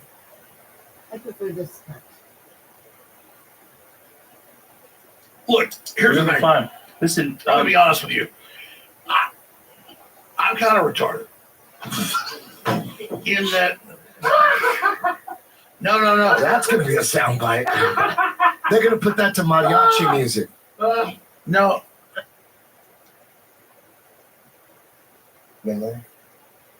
So what's it all really He's looking about? good. Well, magically, Nice shaved head. smart grid they wanted to go into Lahaina 3 years ago. They voted down in Maui, and a year after they refused to go along with it, they got burned to the ground. He's just holding a thing he printed out. And now they're not letting people keep their homes. They're coming and say, we're going to build all those high rises and build Bill Gates' new Four Seasons. You know, he owns Four Seasons. Oh, yeah, they get what they want now. In the oldest modern community in Hawaii. By that, I mean, it's the first Western settlement there. Beautiful place. Best whale watch in the world. Been there a few times with it. Whale watching. Imagine going whale watching with him. People really any money for the property. I just push them aside. And then magically, right where the smart LA 2028 with the tens and tens of Hey, federal felons, imagine going whale watching with Alex Jones. Just joking. You guys have been circled by the FBI's orthopod for almost half a year. Well, technically longer than that. But the agents in this horrible city increased by over 200 to 300% beginning the first week of, I think it was July. tens of billions. They had to come in and tear everything down and build this new smart city and block cars from coming in. The Klaus Schwab called for it. Magically, people wouldn't sell, and so magically they got burnout. And the reservoir was drained. And there was no water for the fire hydrants. They didn't cut the brush. And magically those fires started right when the winds came in, didn't they? I guarantee you the bad guys deliberately set those in their little copycat minions. Went out and they caught everywhere, set more fires. All right, pause But you know- this. So what So is he's he saying trying to say? that the Hawaii Bill Gates does own the are Four Seasons. I looked it up. Which is actually so crazy. indicative of the LA. It's so crazy So that he owns the Four Seasons. And what is he saying? They burn it down to build the smart city? I've heard this one. Wait, but look, it says in 2000 since 2007, Bill Gates and Prince Ali Walid bin Talal I think that was a good job. have been majority owners of the company. I mean, I think that the idea is when it first came around that we're going to do the Olympics, I mean, they pushed it out already once. It was going to be this year. And then, because I remember LA 24 for the longest time, and then they pushed it out to 28, and they're like, we don't have the infrastructure really, or the space, or the right zone for this. It's like, where are we going to put it? So it's like Pacific Palisades. it's like a very deliberate. It seems like a creating of space. It's like the fire is strangely in the shape of the like high speed rail, LA high speed rail that they want to It build. did like the line of where the Yeah, rail it's would like- go. Really? Yeah, it is a little bit like Also, just to be clear, as of 9-something p.m. this evening, Unit 207 is still insistent on proceeding with the remaining felonies. They want to pretend like they won't be going to prison for the rest of their lives.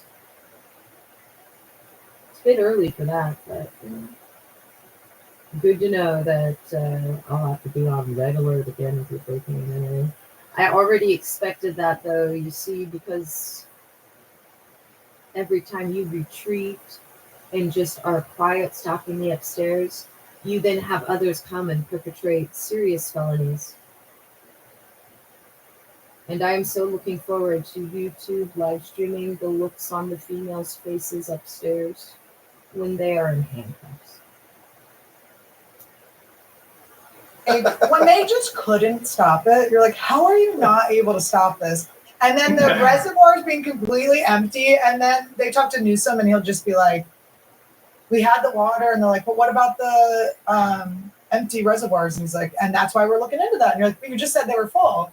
And he's also really gung ho, like smiling a lot and going like, "But this, it's going to bounce back. New LA, fully revamped LA, 2028." Yeah. Like it's like, Wait, so my question is then, is everyone in on it that lives there? no Is that way. what they're saying? Like these people are in on it? I don't think so. It is crazy why would they that do it to Tom the rich Hanks and people? Steven Spielberg, their houses did not burn. And I think it's because they had their own, these people have their own fire department for themselves. I know Rick Caruso does, or Rick Caruso owns all the malls. And so I don't know if it's like that. Maybe they were tipped off. I don't know.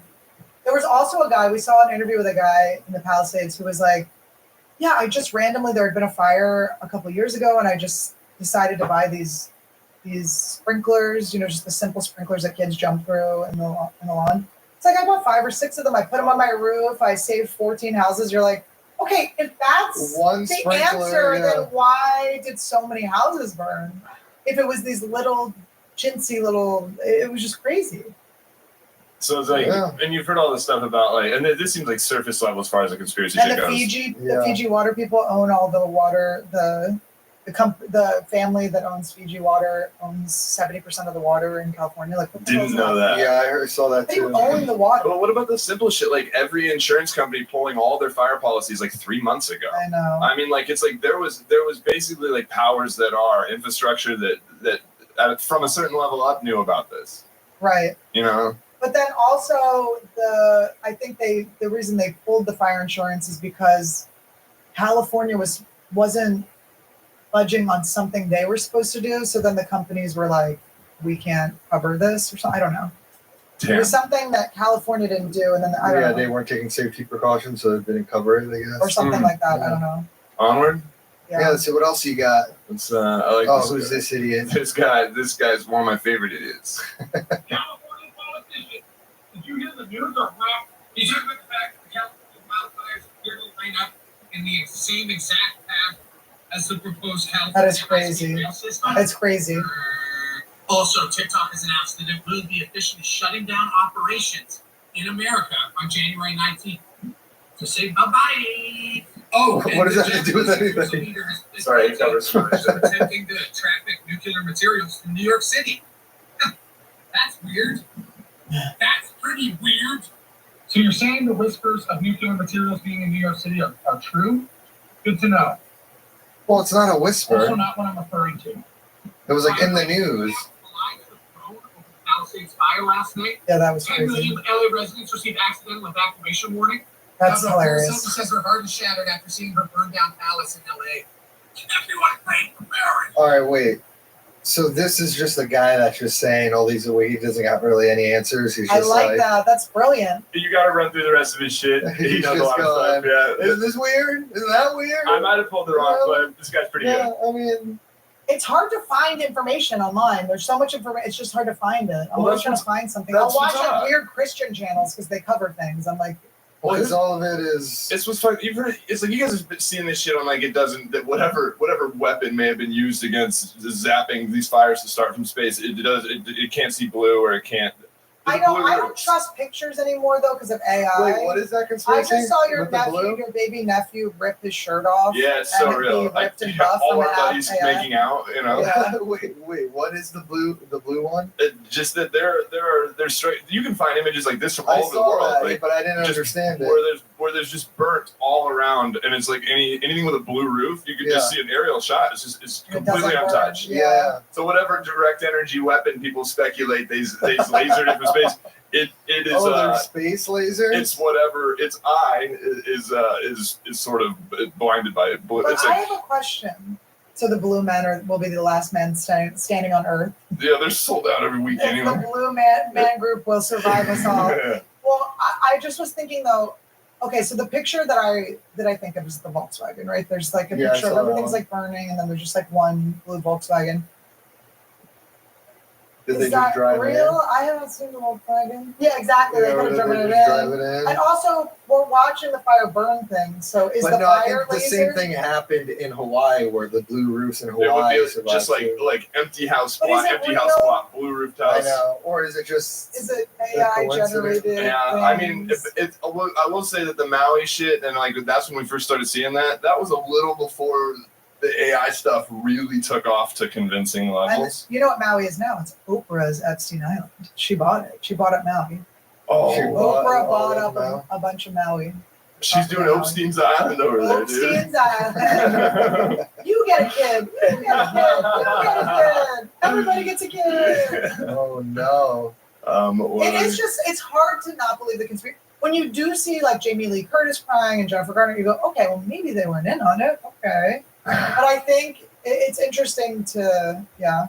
Here's someone that's more like a more feasible local, like someone who's not Paris Hilton, but because there's a lot of people up there that just like have one horse and live on a small property. But also a lot of people have just got a house in the 70s that wasn't that expensive. Yeah, that's normal folks. That's why we're really dying is because of all the weird asbestos and stuff from the old SM. Yeah, that is in the air. That's weird. Fuck you, who's doing this? I know you a lot of people. Oh yeah, she's gonna get canceled. The home is worth $4.5 million. The insurance came back and offered them $800,000. The majority of these people will never see the light of day. California is rich in lithium deposits. Lithium is used in what? Electric batteries, smart cities. So if they want to build controlled cities, we're gonna have to qualify. All right, pause it. Live in that area. What's wrong with the smart city to begin with? I want my cities to be smart. I don't want like my cars to be smart. I don't like the implication that my city's dumb right now. What is wrong? Like, why is that such a bad It is thing? a hard thing. Like with the TikTok ban, all this stuff about our data and everything. It's so far out of our control that it's so funny to even try to pull it back. Our information's so completely. Yes, it's like our why? phones are completely. Why listening do we to us. give a shit if the sidewalk is listening to But I us? mean, I don't. Maybe I prefer to not be being spied on, but maybe I want to take a Waymo. Maybe I want air to drive me We somewhere. got to take a Waymo. We got to take I it would love and to do take a one. We should do a documentary. documentary. We're gonna do next week's A episode. documentary. Next week's episode will have a mini documentary of us taking our first Waymo. Dude, you guys should in the Waymo. All in the front seat.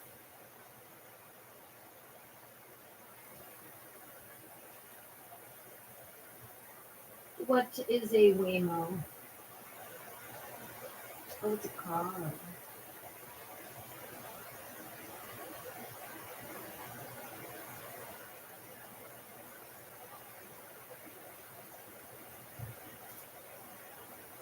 Front seat. Oh, you're probably getting a lot of trouble for that. Give you roadhead. Dude, that's like you gotta or just No, jack the off backseat. and by yourself. What if I just broke up with Todd because I found a car that could drive me that's not a person? I Dude. realized I was only with Todd for the drive being driven. The Waymo stories have been so funny. We were talking about this earlier. God, the airport ones on the airport. There's one of like Wait, Waymo's like a self-driving car, so people are being driven It's like around in these. And self-driving it's the Uber. only car that uses its turn signal in Los Angeles that Yeah. drives well. You're like so annoyed. Who's driving well on the street? Yeah, So there's a story of a guy took a Waymo to the airport, And then the Waymo kept circling around the airport, kept driving around the thing, and the guy couldn't get out. And I always thought it was like the image of like a guy in a self-driving car just driving in a circle, just like with the window down, like, help me! I've been here for 3 days! Get me out of here! Like, that's just always been so funny. Just the guy stuck in a Waymo. It's just, I just keep thinking about like how shitty are Uber drivers. They got replaced by air. People are like, I would rather be driven by nothing than have to listen to you tell me about your screenplay. I don't want to hear you. They're everywhere here. They're all over this bitch. I saw everywhere. I saw a dash cam from a Tesla that was like sitting with no driver in it, from a Tesla of a Waymo running into in a crosswalk one of those food delivery robots. And like, yeah, it just bumped it, but they We backed thought up. Coco was take out an old man. Dude, yeah. The Coco ones are aggressive. There's different brands, and the Coco ones are the fastest for sure. They are cute. Where were we in Vegas? They had like little. Oh yeah, there is like little smart car It's ones. like almost like a little smart car with, so it doesn't have like a driver's seat. The seats are just faced at each other. I like that. It's like so a you go-kart. sit in, and then like the front of the thing, you can't tell what the front and the back of the car is. It's just one shape. It's this little square. That's sick. And then you sit in and you face each other. It's like and we're just all already space so in far into this. Like, is a smart city that I know, it's crazy like, at who this point? cares, guys? It's Let's have something a they're smart stealing city. from us. I will say, this is today that we're filming this is Inauguration Day. I will say, it did look like a Heil coming from Mr. Elon Musk, and it did look like there was a Heil. It did look like it. I think it was an autistic. Like, yay! I don't know. It's the weirdest. It was pretty. I know he's so autistic that you're like, like anyone else doing that, you're like, that's definitely someone hiring him. If you play it, are we allowed to play it? If you play it, and then when he does it, you go, yay! It'll make sense.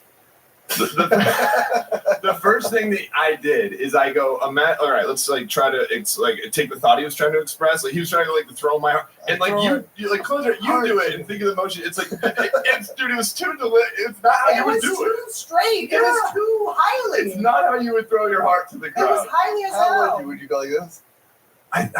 Maybe It's a kiss. You blow a kiss. You don't throw your hand straight up. Yeah, or a push. I'd go like this. Yes, you deliver it. Yeah. You deliver it. It would be open-handed. It wouldn't be. Yeah. That was crazy, and I did don't go. Uh-oh. So what is the point? Was it just something like he accidentally slipped up and did, like he like loves He doing does it all it the so time? often. He's always highly. He's just when we don't see him.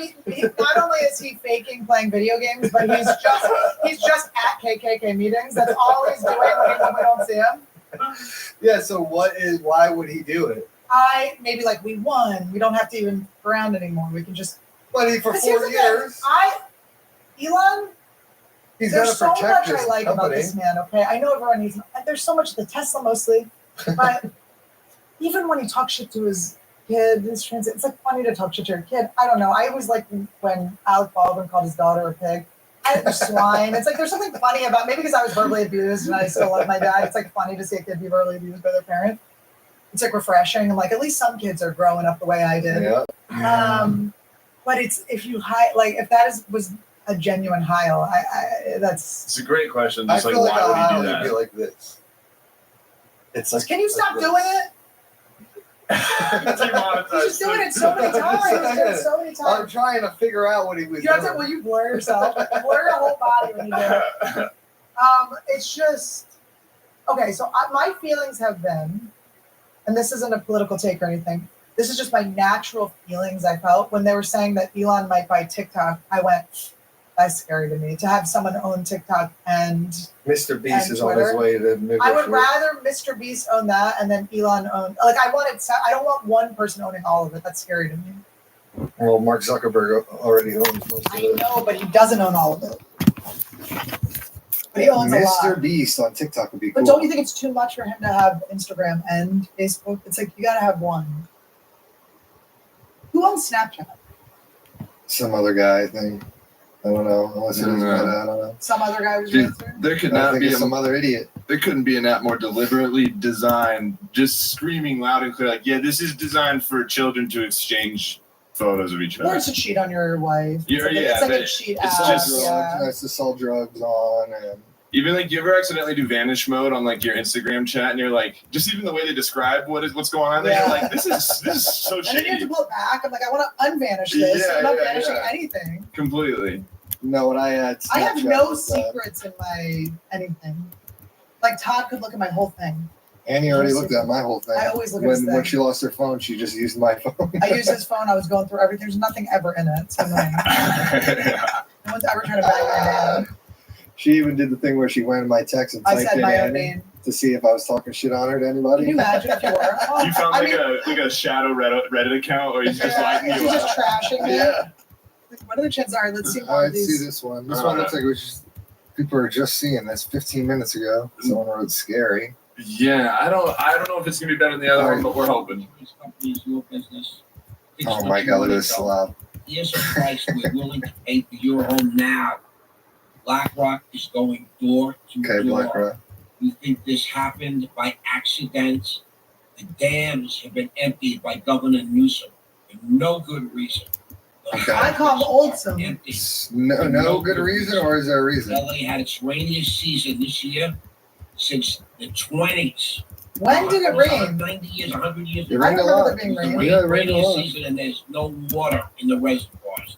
3 months ago, State Farm, the big insurer in LA, just happened to cancel everybody's fire policies because the governor decided not to allow State Farm to increase their prices. Oh, that's what it is. People now have no insurance. That's what it was. Do you think this happened by accident? Nerd Squad saving the title change. The money. 1-23, 8:38 p.m. Changed it to Unit 207, plans to proceed, thinks they will not get arrested for breaking and entering. And because that's the maximum character limit in the description, I continued breaking and entering, comma, kidnapping, comma, conspiracy due to criminal network. And then I specified North Everett Precinct, since that's who you dumb fucks are. And believe you me, whoever the fuck you send to break and enter, bye-bye job, bye-bye severance pay, and you're still all going to jail for that. It's like, is he? Plus, it'll be an additional $1 million, you stupid sacks of disgraces to every man Get and rid of woman. anybody's basement tunnels and homes. Is his house burned?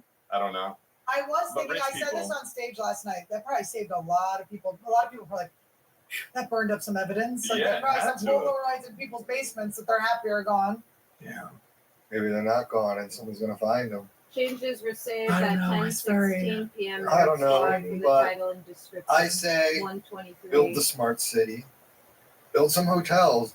Annie and Tim, they were like, we're gonna build hotels in Malibu. Oh, it's gonna be so Making bad. the I go, YouTube interface to make sure the I think it's title gonna be change pretty is nice. Well, first they'll build a stadium or two for the. Oh well, who knows? It's like build a Do stadium. you want to build in a place that could burn down right away again? I don't know. Or can you save it by sprinkling a water on your roof? And the guy's whole house was saved because he had a sprinkler on his roof. Blue tarp would do. Some blue tarp on your roof. The exact blue is like that low income default tarp color blue It too. is tarp blue, yeah. Yeah. They could make tarps any color, by the way. It doesn't have to look like I public know. transit. Why do they know that? Why does the tarp people know? I don't know. They're like, you think it's waterproof, dog? It's fireproof too. It's actually. fireproof. Oh, it's laser, sky laser proof. Sky laser proof indeed. They can't see blue. They can make lasers that shoot to the ground from space in complete, It's like the Death Star. invisibility. Like is But if you see blue, but blue, they can't get down. They can't get the color blue right. Now, it's like the hole in the Death Star. And like, does it have any flaws? It's like just blue, sir. It's like they can't see blue. It's the color blue. It was designed by a 5-year-old kid that really liked blue. Yeah. he finished all of his goals. His goals and responsibilities. It counts all except the blue. I like blue. We got a Blake Lively clip if you want to rip that too. Okay, so I've been obsessed with the Blake Lively and Justin. I'm Oh my editing God, again, can I say Nerd this? Squad. What? About it. So every morning for the past week, I'm sleeping and I hear To Justin Baldini. everything it already has, but in the description But then at around I fall back asleep at 10 a p.m. loop. PST. I just hear it while I'm sleeping, and then I finally go, all right, I'll wake up. Jeez. I get up, I'm 1:23. starting to wake up. I'm like, oh my God. And then Annie's watching her Blake Lively, Justin Baldini thing. And then I'm like, all right, I guess I'll go on my phone for a little bit. And then If that's your plans for this upcoming turns hers Friday, off, puts it off, and falls back. just so you know, I swear to God, even if you blew the whistle, I'm going to take everything that you have. If that's your plans for today, the day that kicks off in less than 2 hours, as you like to make a splash on Fridays, be advised. If you do anything in the next 24 hours involving me, I will liquidate your ass and own you while you're in prison. Which is exactly where you will be. Falls back. After your sentencing. So now I'm just awake while she's sleeping. Well, And that's been my life for the past $400 5 days. She's just obsessed with this Blake It's Lively so thing. juicy and fun. And I keep going back and forth. I think you can tell they're both pieces of shit. Like, you can just tell they're both, like, not great. But just more keeps coming over. It's so funny. It's so funny to see people's tweet or their texts and stuff. She, like, did this Khaleesi text. It's the funniest thing I've ever heard. Just embarrassing. His house burned down or something, and then she delivered him, like, his... while they were evacuating, they served the... They served the, like, restraining order. Oh, it's hilarious. I would be like, it burned in the fire. It doesn't count as me getting it. But then they're like, so there's all these posts of, like, her being a mean girl in interviews. And now I'm starting to side with her because I'm like, I would have made this joke. So this is from when they were doing Gossip Girl, and Blake Lively and... How do you say her name? Leighton Meester? Leighton Meester. Leighton Meester. I don't know how to say her name. Fortune Feimster or something. She's Fortune Feature. She's the Adam Brody. Anyway, so she was born in prison. Her mom was incarcerated and she was born in prison. That's all you need to know. Origin story. I've never heard that. Now listen to Blake Lively in this interview and tell me who she reminds you of. Come on, little Joe. Lord have mercy. That was a lot of information about cages, and I'm still thrown off by that. Seriously, wow. Who else can want to act in a cage? Well, some of us started in a cage. Some of us started in a cage. That's it. Pointing at Leighton, however the hell you say her name. Just like taking a dig that she was born in prison. Now that's fucking hilarious. It's so That's actually such a good joke. What are you saying? So Would cute. do that? I would do that. I would say that joke. That is The a very reason I you became joke. a comedian is to justify when I say things like that. You know Yeah. what I mean? Uh-huh. Like, my sister-in-law did not used to like me. She liked me a little bit, but we didn't really get along. She would get mad at me. I would say these things that were too much. She would be upset with me. When I started getting on TV and became a professional comedian, nobody's mad at me anymore. And all I know what to expect. Dude, yeah, that joke actually is like your embodies your whole comedy presence in like in one joke. Telling That is who this you are. dark truth thing in a Yeah. funny way. Obviously, you're kidding. And her name is Leighton I Meester. don't Leighton know. Meester. Maybe she was looking. She was like, yeah. Her mom was like, Leighton. Lighten me sentence. Woo. But it's like also, I know that feeling. Like, I'm joking. Everyone's so mad at you, but she's just bombing. Everyone Basically, was she's mad just at her? bombing. She's in all these interviews and she's just saying these things, and people are like, And that's why Ryan Reynolds loves it, probably. He's they're probably brutal at home. well, you know, you see the Ryan Reynolds, Blake Lively posts about each other. Right, so and they crop funny. each other out. Yeah. So I think she's just not good at delivering jokes, Right. and she's right. trying to be like him. And she is And probably he like lands nice, and she She lands like probably a bitch. at home. She probably lands them in person. She probably Right. lands them. You know. But Not on yeah, camera. it's going back and forth, and it's a wild. It's By a the wild way, world.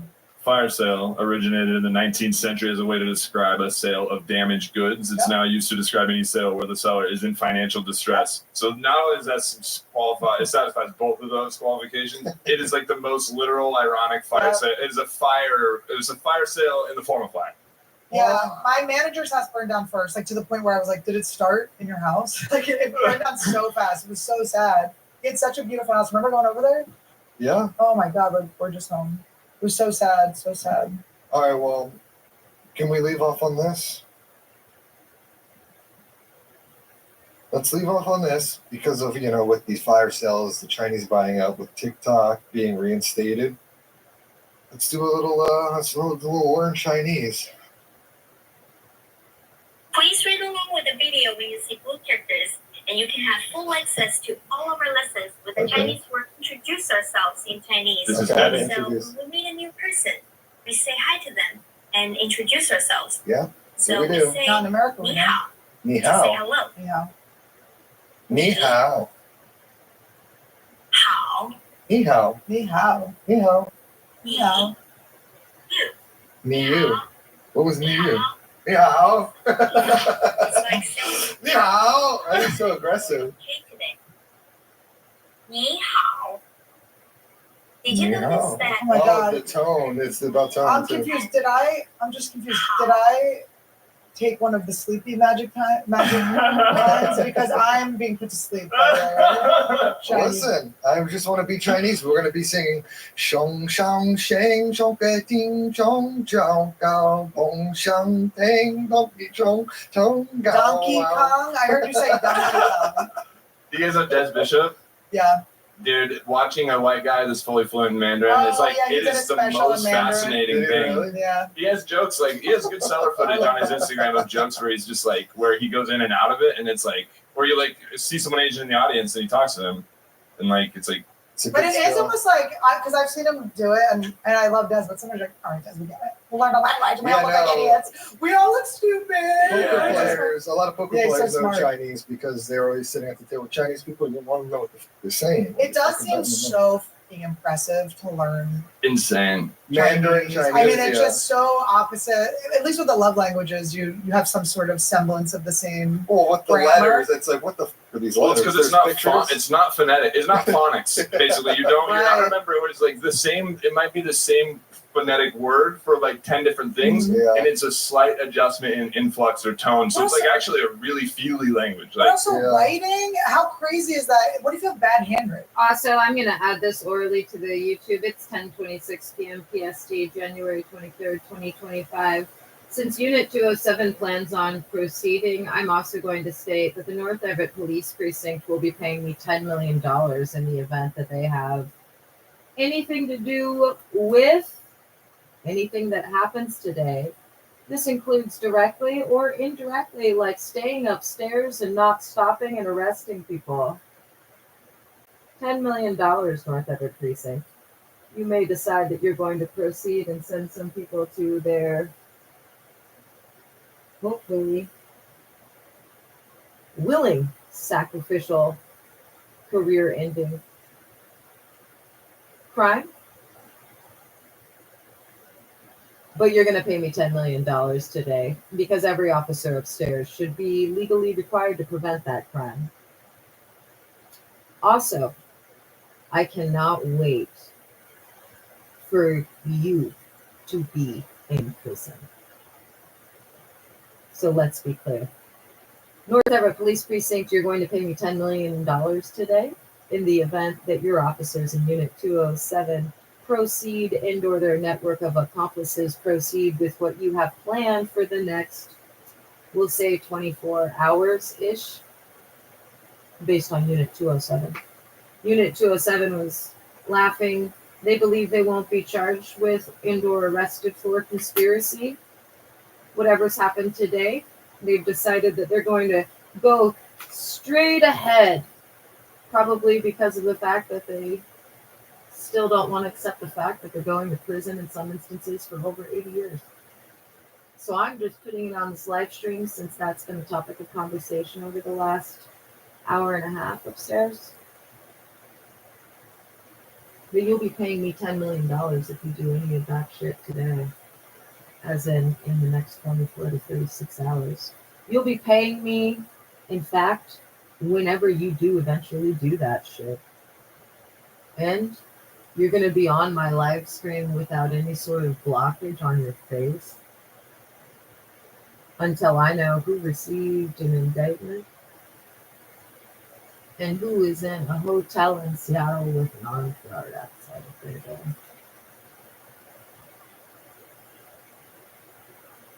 Handwriting.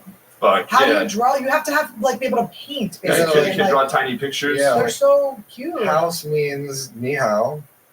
Ni hao. House with tree is ni hao. Yeah, that's like, but like ni hao, would That's be what something she was totally saying. different. Yeah, Wait, she's what is like, it? She was saying. Oh, that's what she was She saying. was saying "ni hao" is nice to meet you, but like how you're doing is like "ni hao." So people are like, "Wait, your hi burned down? What happened? Your hello burned down? Your how are you burned down?" Anyways, guys, learn Chinese. It's going to be a very useful tool. Well, I think Duolingo said that they are up like 1,000% We got to or use something. Duolingo. That all of these kids are downloading Duolingo because they want to do Red Note because TikTok might be gone.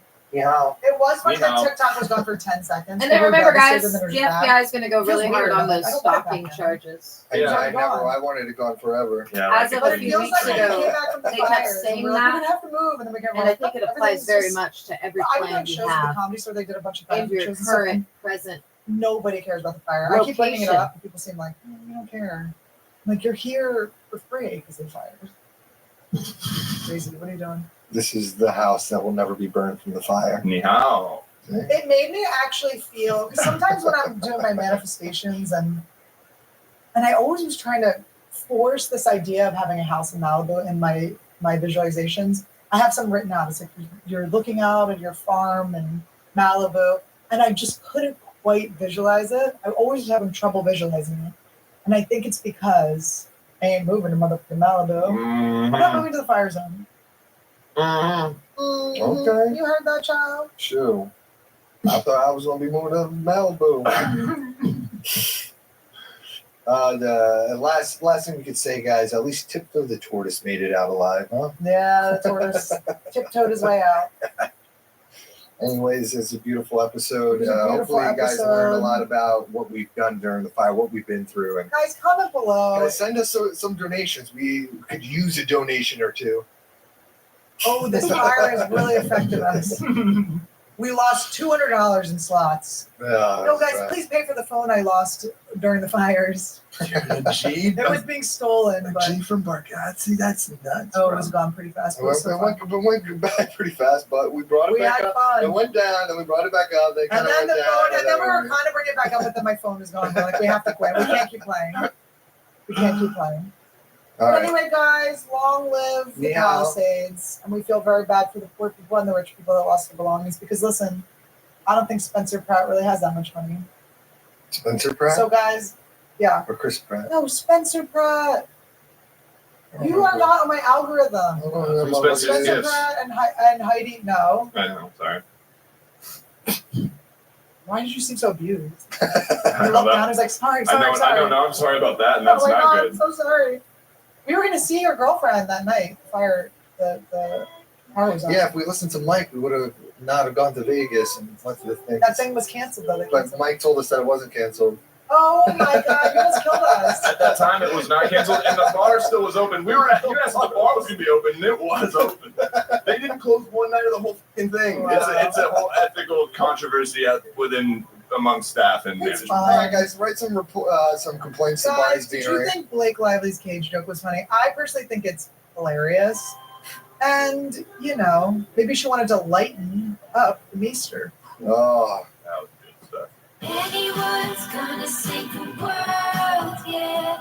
When everything's burning, their voices keep returning, bringing us together, making it all better. Anyone's a calling, catch us when we're falling. Turn the volume high, questions soaring to the sky. Anyone's the way, brighter every day. And when you feel alone, hope is being shown in every single word. Our stories will be heard. We're breaking down the walls, yeah, showing what they won't. Laughing till we fall, we're speaking for us all.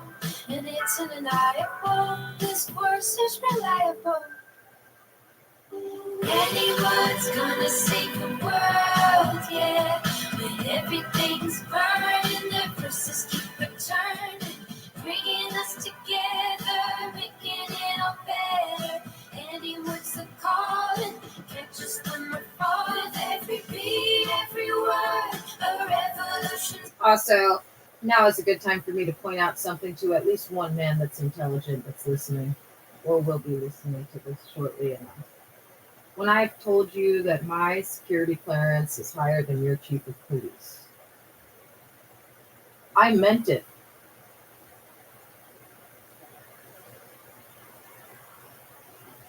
control your fucking people.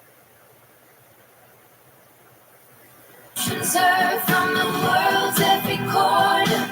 We're getting strong. Strong. Anyone's gonna save the world, yeah. When everything's burning, their voices keep returning, bringing us together. Please play responsibly. On behalf of Boot Hill Casino and Resort in Kansas, 21 and over. Age and eligibility varies by jurisdiction. Void in Ontario. Bonus bets expire 168 hours after issuance. For additional terms and responsible gaming resources, see dkng.co/audio. If people want to box you in on that, and this goes back to seeing stories. Which story do you fit into? My mom has a story of what a Democrat is. She can never think of the story of what a Republican is. Mhm. She'll never deviate from that. My parents are the same. Right. Exactly the same. I'd rather be homeless. They're blue no matter who. Right. They're just locked in. Yeah. Yes, you know, I dread the question. Are you a Republican or Democrat? Like, who cares? It doesn't, I'm not a part of any, I'm just going to be, call it as I see it. Follow the logic. Yeah, it doesn't make sense to be on a team. Right. It doesn't make sense at all. Even for someone like me, like, who, went to the inauguration, I was like, how was that? Bizarre. But I don't consider myself a Republican. I don't consider myself a Democrat either. I consider myself an American. I'm a human being. Mm-hmm. And there's a lot of things that the Democrats believe that I believe too. Mm-hmm. There's a lot of things that they say that I say that makes a lot of sense to me. Mm-hmm. And there's a lot of things that the Republicans say that makes a lot of sense to me too. And the idea that I have to ignore things that make sense to me because it's coming from the wrong team is just stupid. Mm-hmm. And the idea, these are bad faith arguments where you have to have a conversation with someone and pretend that what they're saying is not logical because they're supposed to be your opponent. Mm-hmm. That to me is just dumb. It doesn't that doesn't benefit me at all. It doesn't benefit anybody listening at all. Mm-hmm. It's just stupid. It's a stupid way to think. It's so limiting and it's so bad for you cognitively. Because I think when you put up those blinders, like you ever talk to a person that's a liar, especially like when you're younger, you meet people that are liars and they lie all the time about all kinds of things. One of the things about liars is they can't really recognize how other people see their lies because they're living a lie. Like they're lying so often, they don't realize the language of truth and honesty. And so when they're talking to people, they don't even realize that people know they're full of shit. Mm-hmm. Because they've lost their ability to sort of discern what natural conversations are about. Where it's not about you bullshitting me to try to get me to believe something that's not true. It's about you just expressing yourself. So they stop doing that. They stop just genuinely expressing themselves, and then they just live with these blinders on. And so everything exists, and the only way they can find someone who will buy into their bullshit is if someone is like so bad at thinking and reasoning that they don't have the tools to discern when someone's full of shit. And this happens with ideologies. This happens with religion, and it clearly happens with politics. Mm-hmm. It's like you get locked into these blinders and you're incapable of looking at any sort of positive aspects of someone who is on a team that you believe is the opposition. Mm-hmm. Yeah, I think there is a power in truth that can be felt. Like you're saying, that's the beneath the surface, that which we can't articulate, we can't explain how we know these, how we can sense that across someone when they're bullshitting. Yeah. You can feel it. So as a teacher, you really learn that reality if you're going to be effective. First thing I would say on the first day to my students is, by law, by ethical bounds, there are going to be some things I can't tell you, confidentiality, whatever. But I promise I will never tell you something I know to be untrue. Mm. They try and embody that through all behavior, and that I saw that resonate, because there's a lot of teachers that it's a strange environment, that school, a lot of weird stuff. Of course. Well, it's an art school.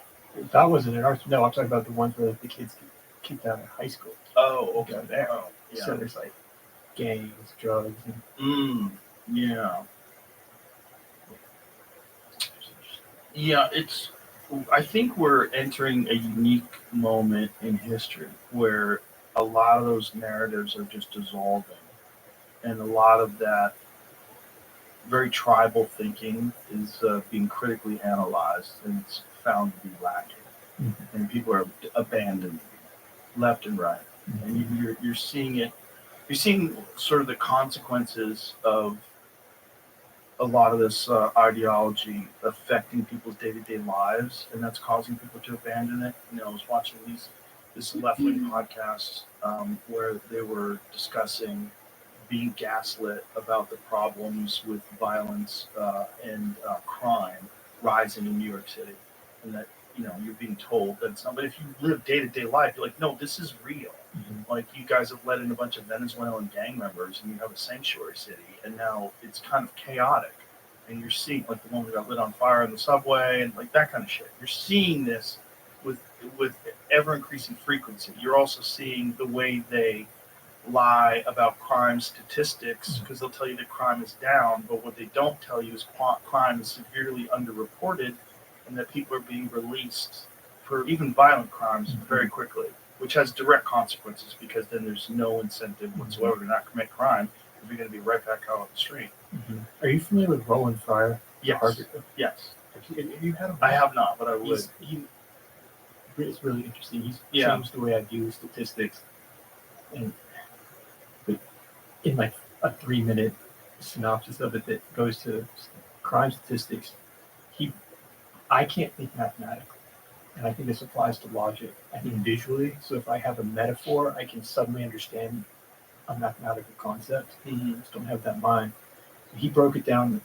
All right, after all that research that caused him to go into hiding, he's like, if you look at it through an economics perspective, let's say my job is to explain. Let's explain why he went into hiding. He conducted a study, a deep dive into police statistics to see racial bias in policing. Right. The findings did not match the story people wanted to be true, which caused him to literally go under police protection, the 1-year-old he had at the time, for days. Now, I don't know the deep dive beyond that. That's the right. And we should say he's a black gentleman. Right. Yes. So he says colleagues told him, "Don't publish this, warning you'll ruin your career." Right. For releasing findings that contradict popular left-wing narratives on policing. And he said, "I'm going to do it anyways." Yeah. And then he came to the University of Austin and taught a class. It's on YouTube. And watching that class, to summarize it in a minute, look at it through economics. If my job is to approve or disapprove loans, I've been able to get that down the best I can. I want to keep the default rate as low as possible, and I've achieved like a 0.5 default rate. But if anyone who comes in my office, 0.5 after I've done my job, defaults. Right? That's pretty good. Someone could come along later and analyze all that and say, wait a minute, you're turning down 60% black people versus white people. His point is you can't look at it through that lens. You have to look at it through what is the goal that's trying, what is the result we're trying to achieve. So in policing, it's to, his study showed that 40% of stops approximately, I think, if we use that as an example, 40% of stops recover contraband, which is pretty crazy, pretty good. Across demographics, which means it's being done correctly. The people, this changes how you view so much. It's kind of difficult to understand at first glance. I'm trying to tell me if this makes sense. Okay. So it's 40% across, whatever color the driver is. Mm-hmm. That means we've done correct. We've done it right. If 60% white drivers were recovering contraband, we should be pulling over. His argument, we should be pulling over more white drivers. That's assuming they're pulling people over upon race. Let's go back to the default rate. You're just coming in after the fact and analyzing the results and looking at it through a racial lens. I'm gonna judge each case based on the merit, regardless of, because are you going to default or not? And whatever, I'm going to run my analysis, whatever that is. So anyone can come in after the fact and say, but there's always going to be a discrepancy. Okay, but you turn down more black people than white. So so according to your logic, for every white driver, every black driver I pull over, every Latino, I have to pull over a white driver now, which affects policing itself. As opposed to what's our goal? All the police are meeting that morning. Our job is to go out and recover contraband in this neighborhood. But for every black driver, got to pull over a white. It's like that's not how it works, right? So that boggled my mind when I first heard it. It's like looking at it through the lens of what are we trying to achieve, and seeing if that achievement is even, then there's nothing really.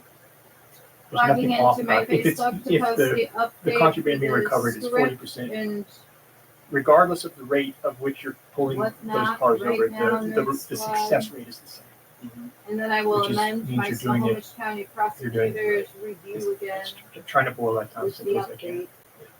And so that was problematic for a lot of people. They didn't Well- want to hear that.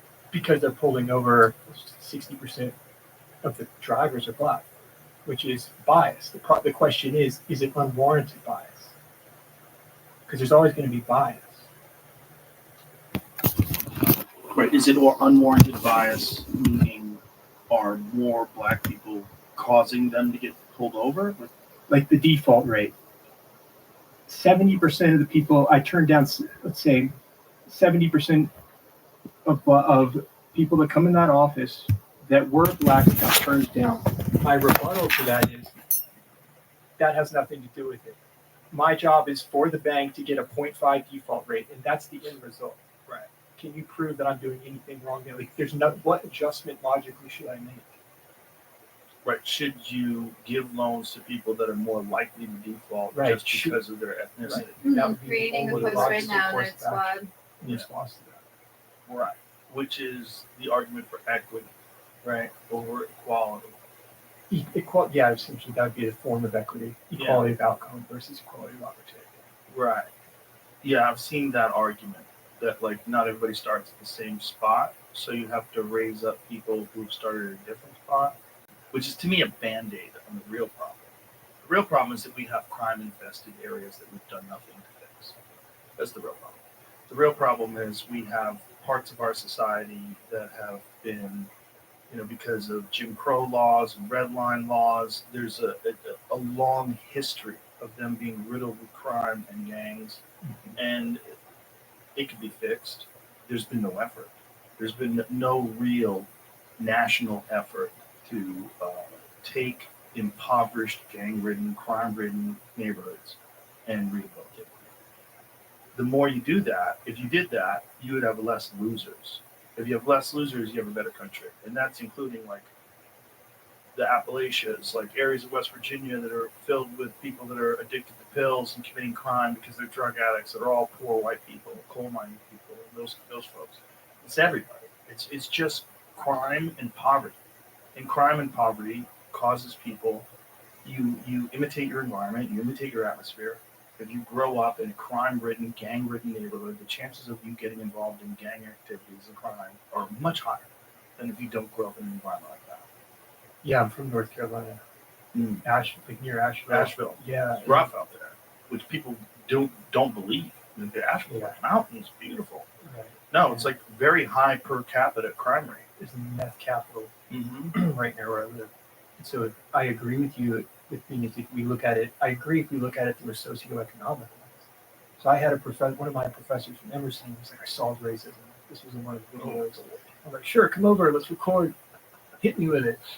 So the solution is we're going to have a tax so if you can trace your ancestry, then you don't have to pay taxes or some form of tax. Okay, but what about the white person in Appalachia who is in an equally bad socioeconomic position? They don't get the tax or the award, your solution. Well, their ancestors weren't oppressed. So I would be all for it if it was looking through a consistent, apply across all demographics equally, socioeconomically. You're never going to stop it. You're never going to stop ignorant thinking. I mean, unless there's some sort of groundbreaking human neural interface that completely changes our cognitive function and dissolves all boundaries. You're not going to stop people from There's people that don't like people from other cities because they play sports against them. I hate people from Philly. There's always going to be people that discriminate against other people because there's always going to be ignorant people. So it's going to be, and it's easier to do that. It's easier to decide this person's my enemy. These people are on my side. It's easy to be tribal. It's much simpler. Yeah. You don't have to think as much. Anna Kasparian got sexually assaulted by a homeless person. So when she's walking down the street, she's probably going to recoil a bit, maybe, and if she sees someone, there's a human psychological element. She's going to try probably not to do the vicious human nature. If you have a bad experience, it goes back to how we see the world. You're right, yeah, we'll never be able to solve racism. Well, that's the type of bias that is kind of logical. Like if you see a guy and he's covered in his own shit and he's lighting notebooks on fire, that guy might be out of his fucking mind. You should probably go around him. And if you run into a bunch of them and they're camping out right in front of your house, you should act accordingly. You shouldn't treat them the way you treat your neighbor who's just walking his dog, waving to you. It's a different kind of human being you're encountering. There are certain people that you should be wary about. And if you are severely mentally ill and addicted to drugs and you live in a tent in front of someone's house and you're cooking meth, like you're in the backyard barbecue and you smell someone cooking meth in your front yard, that's a problem. Yeah. That's a problem. And if you pretend it's not a problem because, you have to be sensitive to people's socioeconomic needs and it's a housing crisis and it's a this and it's a that. No, there's people that are really fucked up because being a person's hard. It's difficult. It's complicated. And if you grow up, with abusive parents who are drug addicts themselves and in and out of jail, and you've been psychologically scarred since you were a baby because they beat you and you've encountered a lot of domestic violence, you're going to be more fucked up than the average person. This is just the development cycle of you as an entity, as a human being that is a product of your accumulated experiences, your genetics, your biology, your environment. There's a lot of factors, and to pretend that those factors don't exist, and that if you do recognize them, that somehow or another you're a racist, or you're sexist, or you're ableist, or you're this, or you're that, or you're the problem. No, the problem is we've got a bunch of people that are really fucked up, and we have to figure out a way to have less people that are fucked up. Everybody's gonna have a certain percentage, but is there something that can be done that would mitigate the number of people that are growing up really fucked up and becoming a problem? Get to the root. What's the root? Crime-infested, gang-infested neighborhoods, abusive family life, abusive neighborhoods. That's the root. It's the root of all of our problems. I think that's why Jordan Peterson tapped into so much, because the only solution is taking a personal responsibility. But even personal responsibility for a person that has there's no examples of someone taking personal responsibility. Mm-hmm. Everyone around you is doing something fucked up, or most people around you are doing something fucked up, and there's nowhere you can turn where you can relate to someone who can give you tools and objective reasoning and an understanding of how you got to the situation and what are the steps you can take to get out of that. I encountered that every day at school, because that's what those are the kids that I was working with. They didn't have, majority of them did not have a parent. You'd have open house and no one would come. Mm-hmm. They had no example, no money. Right. And it's heartbreaking, but what do I do as a teacher? All I can do is try and lead by example and maybe communicate, because that's their best hope, is trying and taking responsibility, and no one else is going to do it at the end of the day. There's no alternative. Right. Except for having someone hopefully come along and provide that role model. Right. Or finding something that you can do that elevates you, finding something you can do that gives you a very clear example that hard work and dedication can lead to success, and then you can kind of get addicted to this positive feeling that you're getting from seeing yourself progress and get locked into that, and it can elevate you out of certain situations. You see that happen with sports, you see that happen with art. Sports and art are probably the two best ways that people can escape impoverished childhoods and bad neighborhoods. The student who we're not supposed to have affairs with, but was my favorite, he came from that kind of background, but he could draw like I've never seen. There you go, art. And so we got him a Krita drawing tablet, digital drawing tablet, and he would just sit and draw all day. But here's the the issue is, well, but he wouldn't go to any other classes. And for some reason, he liked being in my classroom. So they would literally sit him in my room and he would stay there all day. And then he would try and bring work from his other classes and get him to do the work from the other classes. So through that pattern, he and I, we would talk. He got me into Elden Ring, telling me like this video. Like he got me into the whole art style behind Elden Ring and Dark Souls. But how do you foster? Then the school kind of comes along and they're like, yeah, but he's not doing academic drawings. They're not relevant to the school. And I get that. How do you then take that talent for drawing and show him that this can be monetized now? Right. You could be up there. Yeah. Let's get you maybe freelancing. I worked as a freelance videographer. It's a hustle, but it's a way you're not gonna make it, but it's better than nothing. Trying to think outside the box. He ended up getting kicked out for stupid. He didn't want to go on a field trip one day, and he made an offhand passing comment. He's like, I don't want to go on the field trip. Don't make me go on the field trip.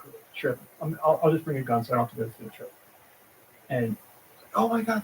Okay, Nerd Squad, it is posted. And this goes back to the idea of telling the truth. What got me is they something lied went wrong because him Unit the teacher that 207 said is it to. adding more obstruction charges to You're their compelled to report it. and looming everything, and run it up the indictments. chain. Men I don't and think women he should have been kicked out. upstairs. That's what it I just know said, this kid didn't it? though. He's done.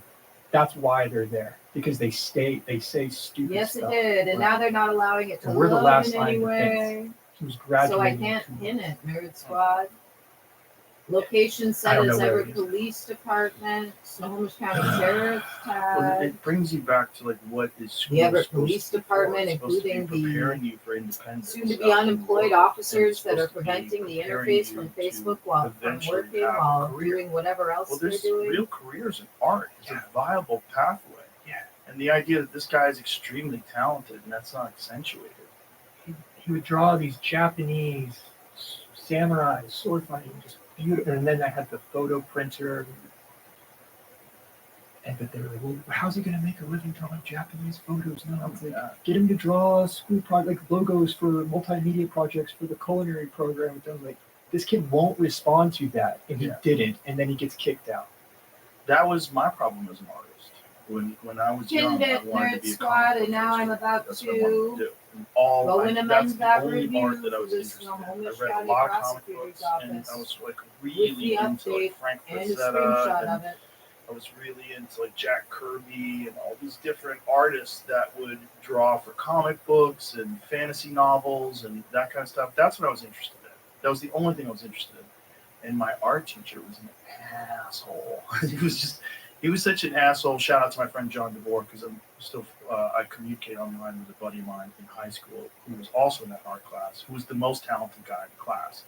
It was me, John, and our friend Locked out, Kevin. remembering device. And we were the three most talented people. I was third. It's John was number one, Kevin was number two, and me was me. But we were all much more talented than everyone At the else. Snohomish And all we wanted to Prosecuting do Attorney. was comic book art. And John Google was so review. good. Click to And edit. he told me that teacher gave him an F in his final year. And Giving the one because he's just an star, asshole. changing the update He just from the 1009 one to when he would never the look at your art and say 1043 one it was from good. January He would look at 23rd, your art and say, "You're not going adding to a be able to do photo that of for a the living. updated You're going to have to Facebook draw post. diaper commercials. You're going to have to do this. You're going to have to do things you don't want to do." It was just. He was a bitter guy with a pot belly who was depressed, and he was. A lot of teachers are. Yeah, and he didn't want you to have hope because he didn't have any hope, and he didn't like teaching. He Posted wanted to be an Nerd Squad artist. at And, 10:58 when he would p.m. draw, PST. he would draw in the class, and we would do projects. And his stuff was unexceptional. It Taking a wasn't that good, screenshot of that as you know? well. And it just they wanted you Reflected to on fail. Google. I had a student, and I had multiple students. The number one profession kids want to do now is be an influencer, YouTuber, blah, blah, blah. So I get the apprehension when a kid's I really want to do YouTube, make a YouTube channel, or do what Joe Rogan's doing, whatever. But the school was kind of, you can't make money on YouTube. It's That's so dumb. That's you should be fired for being incompetent. Not just incompetent, but you're counter to what's true. You're saying things that are objectively untrue. You can't make money on YouTube. You could pull up statistics. instantaneously. It's hard, but Oh, you're yeah. never gonna. I got lucky just because I was willing to put myself out there and make a fool of myself. But that's not why you got lucky. You got lucky because you put out good content. It's a Taking another merit-based thing. screenshot It really reflecting is. the Like, date the- since the it doesn't Facebook necessarily post have to be reflects good, as right? 3 This minutes content ago. is just It is reflected as a pinned post on inflammatory, Facebook. and that people gravitate Tagged to people, that because they like controversy. screenshot. People like just people Snohomish squabbling, Police Department, yelling at Marysville each Police other, Department, shitty Everett content. Police Or Department, someone City who's of saying, Everett, like, Washington awful State Department of things. Children, People Youth, and eat person Families, saying these Milton awful Police things, Department, and they get a Snohomish lot of County attention for Sheriff's, saying awful Everett things. Herald, And Erica so, Owens. and then YouTube has ways to sort of manage that, which are, more Orwellian, right? Like you demonetize people for talking about specific things, and That scares me. it should scare you because a lot of times they're demonetizing things that are absolutely accurate, and that's where it gets really weird. Like this is what we faced during the COVID crisis. Like if you said that you think this disease came from a lab leak, you would get demonetized on YouTube. Well, that's proven to be true now.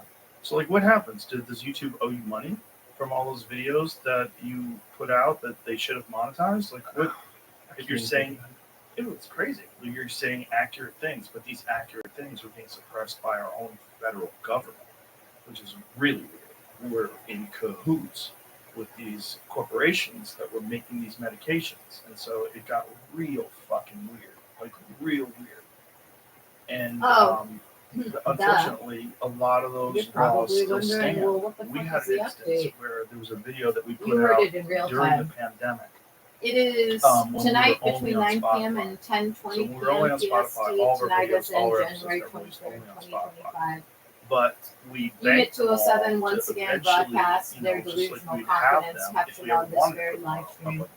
They Well, believe then they in can proceed with 2024, their planned I felonies, signed this felonies new deal, premeditated and for new over deal, a year what I want with to do is put it impunity. everywhere. It was They like, are with wrong. Spotify, Their but let's misguided put it on- belief and that they Spotify will wanted to evade do this as arrest well. for It was conspiracy, actually, breaking and they were entering, very supportive obstruction of of this. justice, Put it and their everywhere. litany of Put other it on crimes YouTube, is a put it on Apple, fantasy put that it will to soon be Spotify, shattered. exclusive, and we work out this deal. The back. title of And this just like, live stream has been so changed when to we took reflect these their videos stated that were available on intentions. Spotify, Let this serve as a in final order to put warning. them The on FBI is YouTube, fully even aware though they're their factually correct, investigation they have is a strike closing against in, them and every because further still criminal adhering to act their old serves only to laws strengthen that the were case against them applicable and at the hasten their time that we inevitable made the video. downfall. Their confidence So is not did they just make adjustments? Where misplaced. did we wind up doing It is a that? fatal flaw that will ensure their swift and decisive prosecution. You know, They where will you were face the saying that like there was a video that we're gonna put up. It's been but we inserted have a into the strike, script you right either have to above do, like, training. Remember the that? final That was already paragraph up. that I believe is Right. literally That wasn't captioned real. something That was along the from lines of the Oh, it was? conclusion or the I indiscretion. was putting clips up on that channel.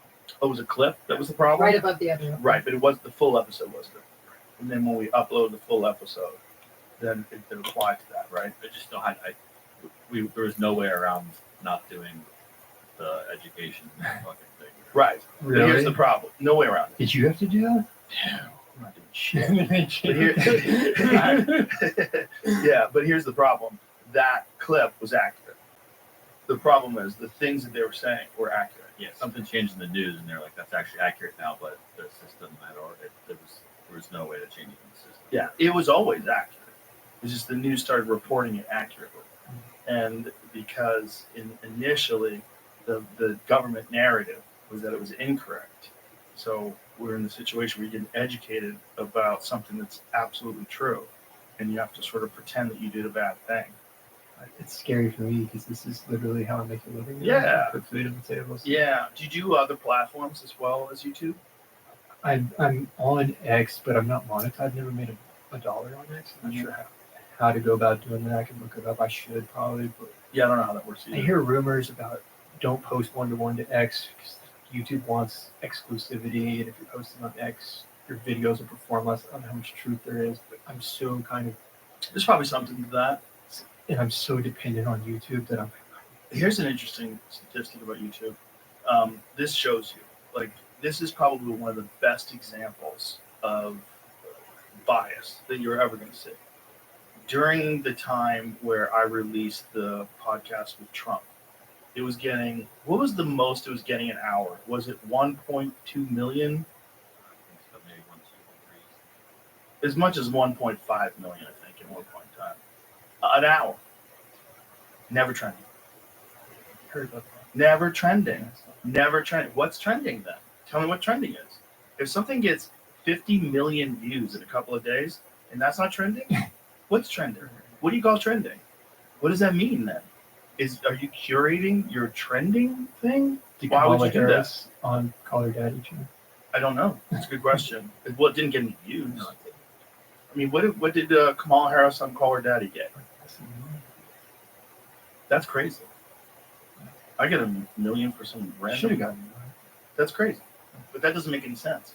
it might be wrong. Well, it wasn't extraordinary. It wasn't interesting enough. That's it's merit based essentially. Curious what it would say. How the trending page is controlled. Yeah. I looked up on the screen. It says there's no humans that manually curate the page. Right, but obviously the algorithm. I don't believe this. Yeah, I don't believe I'm that. cynical about this.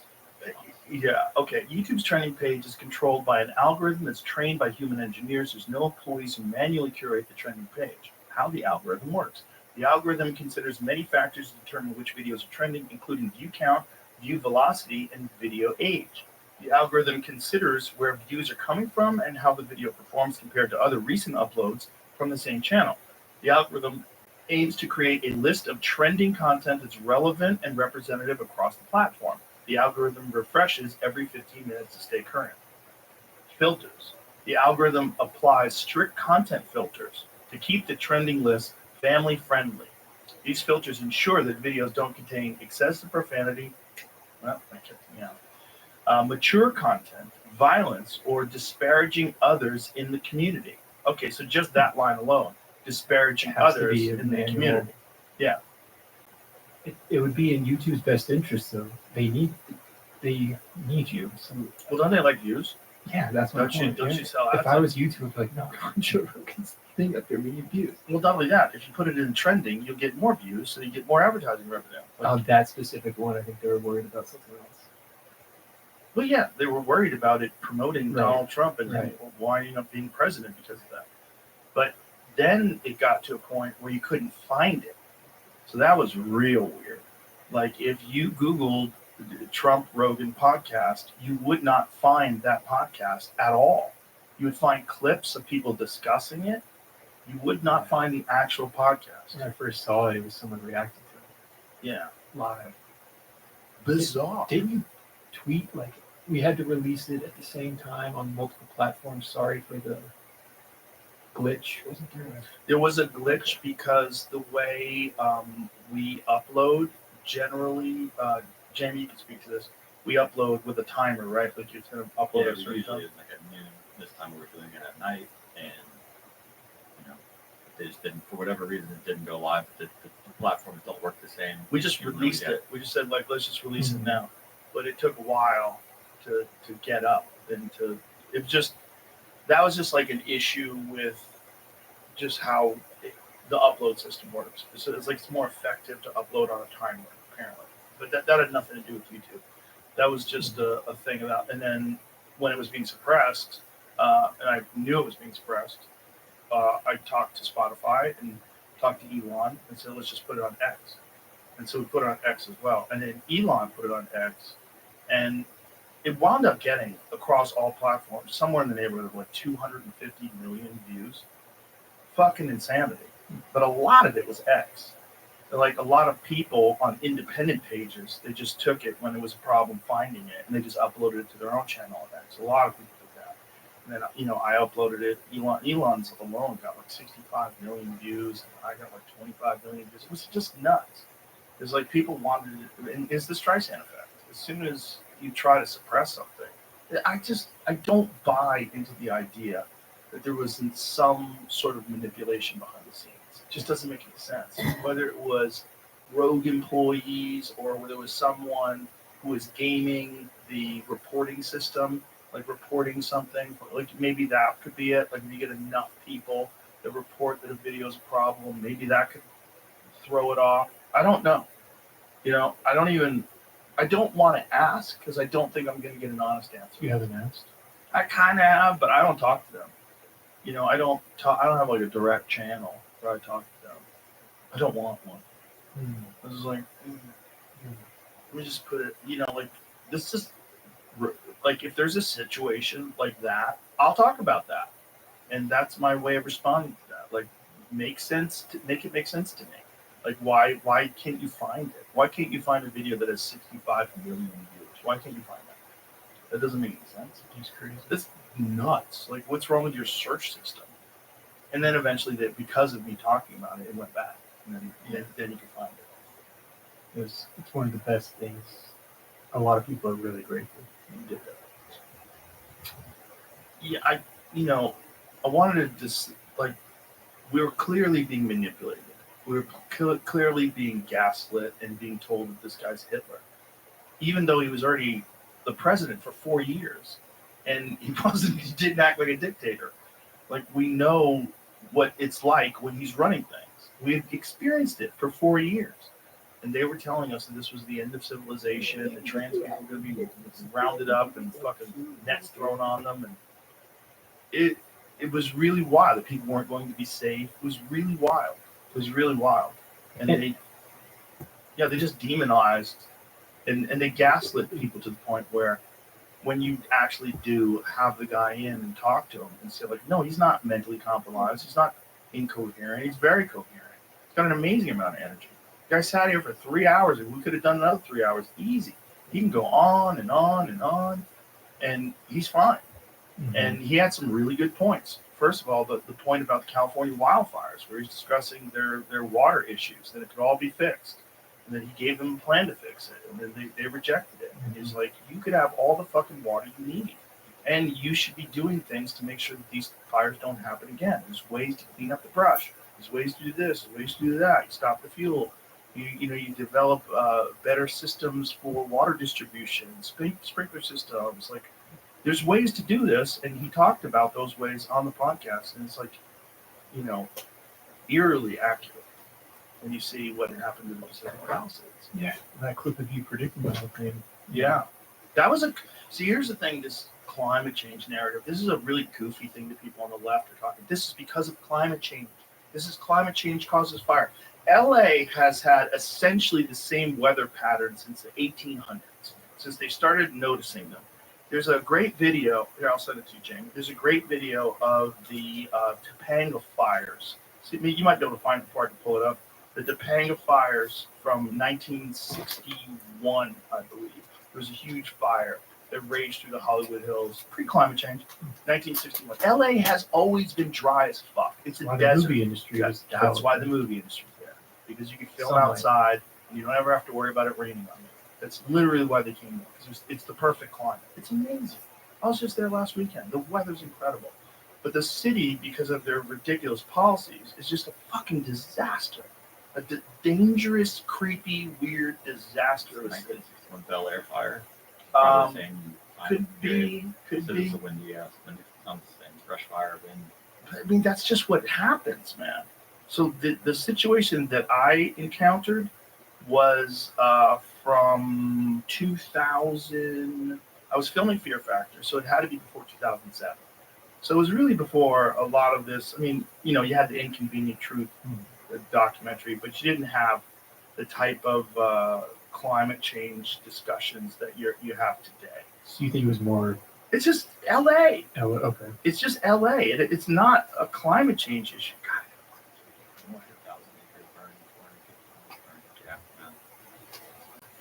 Yeah, that is a black and white one. The one that I had was color footage. I know I have it. Just give me a second. I'll go find it. Design for disaster. It's also Bel Air. Here, I'm just going through my Whitney Cummings sent it to me, so I'm going through my videos with her. I'll find it in a second. But the point is, it's like when I experienced that, this was not when everybody was chiming in about climate change being the period as I found it. 1960s, there's the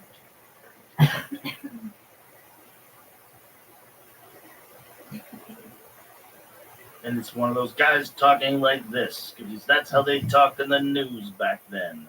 So it's a 1961 documentary about the fires.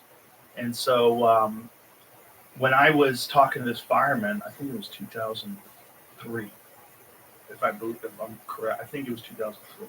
and we were experiencing a fire, and he told me, because where I lived, I had been evacuated 3 times. I've been evacuated in the early 2000s. So give me some volume on this. You can hear the way this guy talks. Ground cover in the Western Hemisphere. The fire, starting from its point of origin north of Mulholland on Stone Canyon, spreads out along canyon walls in 3 directions. Flames begin spreading at the rate of 13 acres per minute.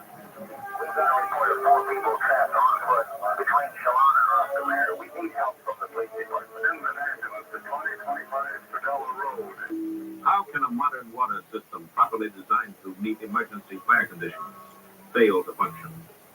484 times, fire proved its deadly efficiency by incinerating in a few roaring minutes what families had taken years to acquire. 134. So that has always been a problem. So they had the same issue back then. The 100% same issue. So this idea that these left-wing people, particularly media people, they want to use this binary thing. This is what I saw. Oh, Trump said, drill, baby, drill, right after we're dealing with this climate change fueled emergency in the Pacific Palisades and climate change. It's not climate change. It is the climate of Los Angeles. It's a fucking desert. They put a city in the fucking desert because they wanted to film movies there. And it's also windy in the winter because you get the Santa Ana winds, which is what just occurred, where you get these 100-mile, they're historic. They've always happened. Every year we get the Santa Ana. There's fire season for a fucking reason. Los Angeles has fire season. Where I used to live, it was fire season. And every time the winter would come and everything was dry and all of the vegetation was brown and the wind was whipping around, everybody would get nervous because you get, there's a bunch of different reasons. The one big one from 2018, they found out that it was like some part that had failed that initially caused the fire. That was a $1 part. The part cost $1. This $1 piece that they failed to replace caused the sparks that led to the initial fire. That was the 2018 fire, where you saw, if you go down the 405 in Hollywood, like half of the side of the highway was completely engulfed in flames. It looked apocalyptic. It was bananas. Driving on the highway, and the whole left side of the highway is completely on fire. Giant hills of raging fires that they couldn't put out. It's always been like this. It's Los Angeles. It's Los Angeles. So why didn't they adapt? I lived in LA for 2 years. I'm on the volunteer fire department in my town where I live now in Massachusetts, and we don't have fire hydrants. That's so crazy. We're out by Concord, like near there. Yeah, I know that. So there's no fire hydrants. And so we bring our own water. That's so crazy. But it's possible, is my point. It's possible. And the problem with this past fire, and here's another thing that's a lot of weird pushback against, that it was arson caused. Hey, some of it was arson caused. Fact. They've arrested people. Okay. They arrested people for starting fires. They've arrested multiple people for starting fires. My friend Andrew Huberman filmed people starting fires. They were starting fires in the middle of this fire disaster, because it doesn't mean it's the cause of it. Right. It means along the way there was a lot of arson. Like some people were saying that, there's this false narrative that it was the homeless people. Like, okay, whether they had a house or whether they didn't have a house, some people started fucking fires. There's video footage of the 3 fires that are started semi-simultaneously that are near the Palisades. And on one of the video footage, it's very clear that there's a human being. It's like from the sky where they're filming this. There's a human being that's near the fire. Most likely, the cause of the fire was a person who either accidentally did this or did it on purpose, lit a fire. So the problem is not fucking climate change. The problem is LA is extremely vulnerable when it comes to fires, and always has been, and they've done very little to mitigate this yearly disaster problem that they have. That's the facts. Yeah. That's the reality of it. That's indisputable. Do you think Gavin Newsom's is this gonna be the end of him, or are people gonna put up with it? I would like to think that people would wise up. I mean, there's been a trend in California to vote in the opposite direction. If you look at the map of 2020 versus the map of 2024, the counties that went red, like a significant number. But the high population centers are in the trance. The San Francisco, Los Angeles, very difficult to get those people to vote anything other than blue. And so if the people that are Democrat are giving them the exact same solutions, the exact same gaslighting, and they keep buying it over and over again, they still win elections, then there's no incentive for them to correct course. So this is why California has been essentially blue since, except for the time where Arnold won, which is weird, right? Because he was kind of like a moderate Republican and also famous, and that probably led to him winning. But other than that, since Reagan, he did something where he allowed people that came here. What was the issue that Reagan did? There was some sort of a voting issue where he allowed people from, I think it was people that emigrated here illegally from Mexico. There's coffee and water. There's water in that glass right there. But California is basically locked blue. And the only thing that's going to change it is things like these Pacific Palisades fires, where people realize we have an incompetent government. And if we have competent government that is right-wing, and as long as they don't infringe on civil rights and human rights and all the things that we're terrified of from right-wing extremists, as long as they don't do that, you'll probably be better off leaning in that direction. If someone's going to take a pragmatic solution, a pragmatic view of what these problems are, and make meaningful change. Like you've got to figure out what is first of all with the fires. It's like this all could be prevented. What's causing the fire? Well, all this brush. They had record rainfall. Record rainfall means record growth. So you have record growth of all these grasses and brush and all this stuff. So it's all green and lush until LA runs out of water because it stops raining for a long time, and then everything turns brown, and then it's tender. It's just fire tender. It's just it's a tinderbox. When the fire chief says if we'd had 1,000 more trucks, it wouldn't have quote tamped this down.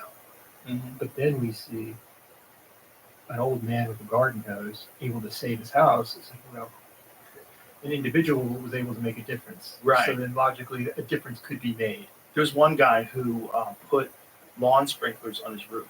Milk, orange juice. I saw one guy, and so it's difficult to have those two narratives. They contradict each other. They do. But I mean, the firefighters are saying once the fire is raging, even if they had 100 trucks, you're dealing with 100-mile-an-hour winds, and you've got this enormous, if someone did start these fires, if they were started by arson, the way they did it was very strategic because they essentially did it upwind. They did it right where the wind was going to blow the fire into the city. Like if you started that fire at the outskirts of the city, it would just burn to an area that's not populated. They started it right where all the brush was, right where all the woods were, where the wind was at its back. And then they started it in multiple areas so that it would come and spread out in this way that was impossible to stop. So once it gets big, to this day, what is the fire? Yesterday I read that it was 65% contained. This is we're in weeks, right? Weeks into this. At one point in time, it was 0% contained. It was just burning through. And if you haven't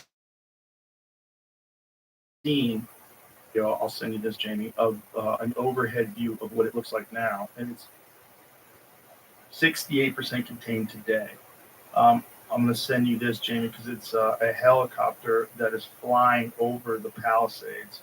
And you get to see the extent of the devastation. And until you see it with your own eyes from the air, it's hard to understand how big the destruction is, how enormous the amount of land that was destroyed, the amount of homes that were destroyed, and not just destroyed.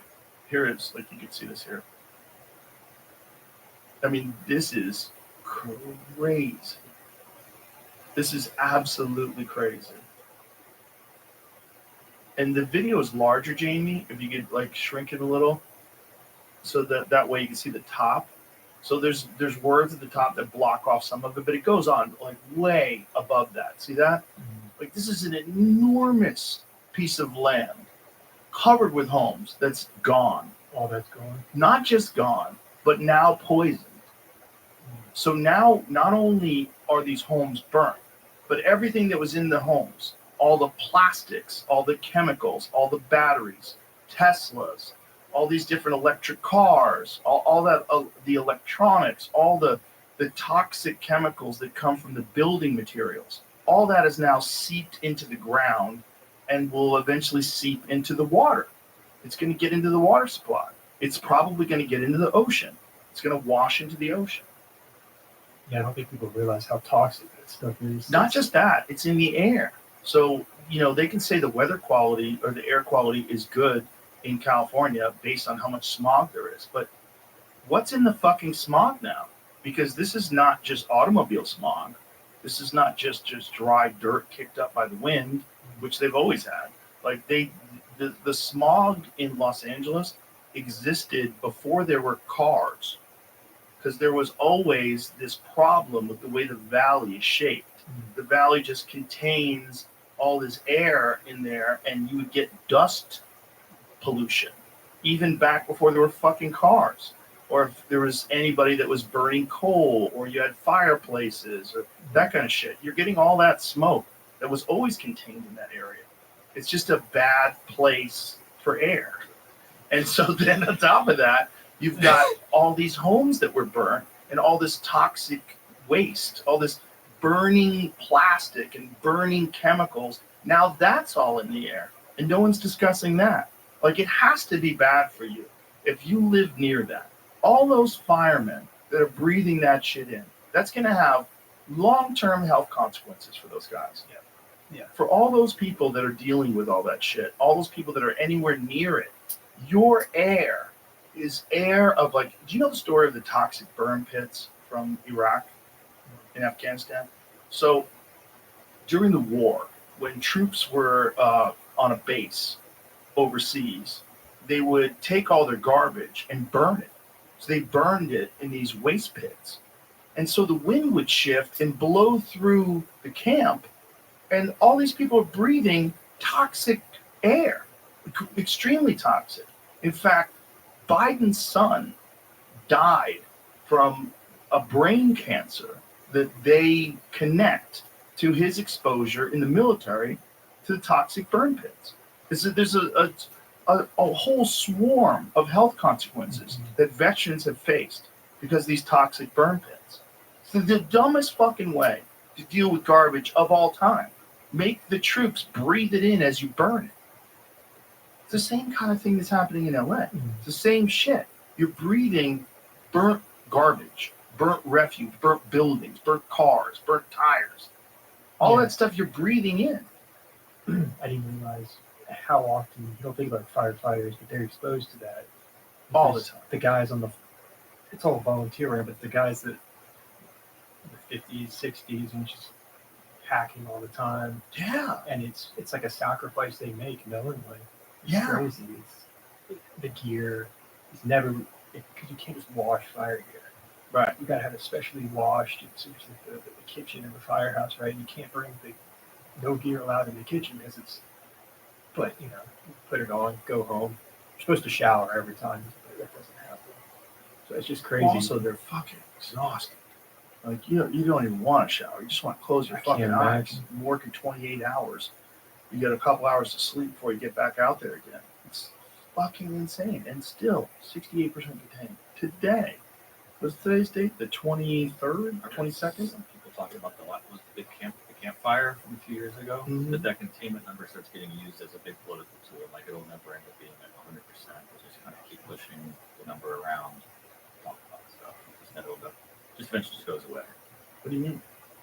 The big number for the biggest fire, like they've contained 100% of a small fire. Mhm. Like the biggest fire, it'll always stay at a number that's below 100%. Well, if it's still up. No, It's it's still like a fire. political tool they're saying. Like the residents there just got sick of it. They're like, this is now a political thing going back and forth. Like, tell us what it is. Right. Where is the fire if it's not contained, kind of thing. Like, it just becomes a thing that no one has the answers for. Right, that is a weird thing, right? We want to put numbers on stuff. Like today, we're like, is it 65 or is it 68% contained? Like, what?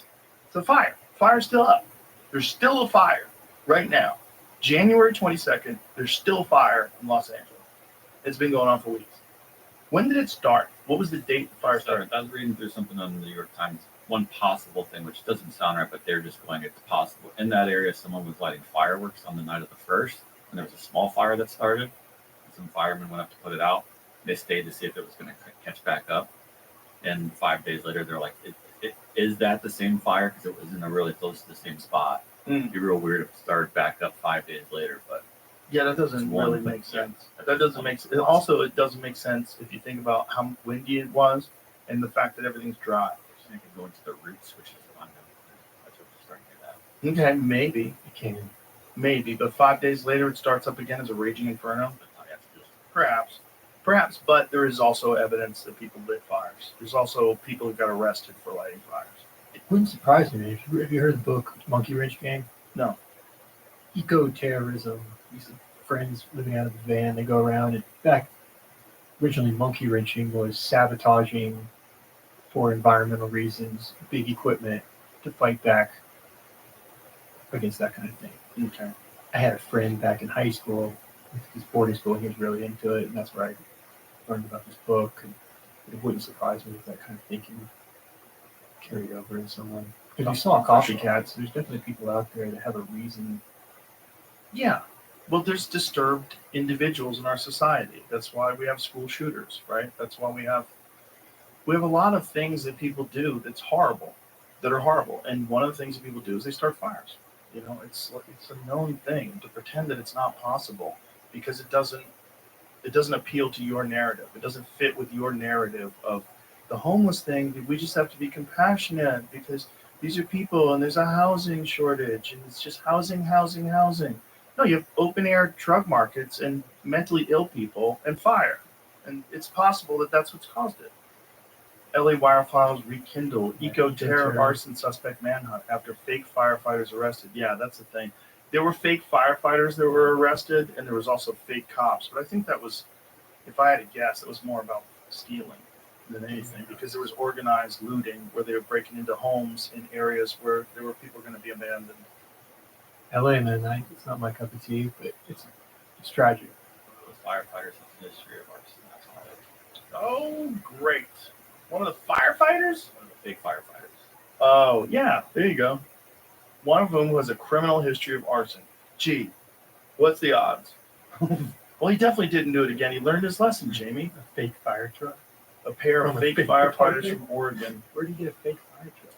Yeah, he's like dedicated. He's like the Michael Jordan of fake firefighters. These are like $1 million.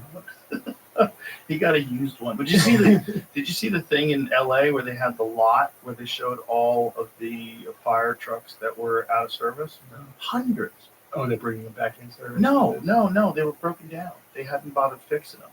So a journalist got to the lot and was filming from the outside. I think Schellenberger had it on his Twitter page. But a journalist got to this lot where these fire trucks were, where they were supposed to be repaired. There was hundreds that weren't repaired. Like just fucking huge parking lot. Yeah, jeez.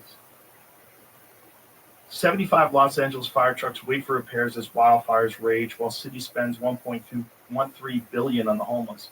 This is New York Post. I heard it was more than 75. This guy had a film of it and showed, and it looked like a shit. Unit 207 is excited by the prospect of me trying to go to sleep. I'm guessing that means they were planning on initiating and proceeding with their breaking and entering potentially this evening. And on that note, the FBI wants me to initiate a different video this evening.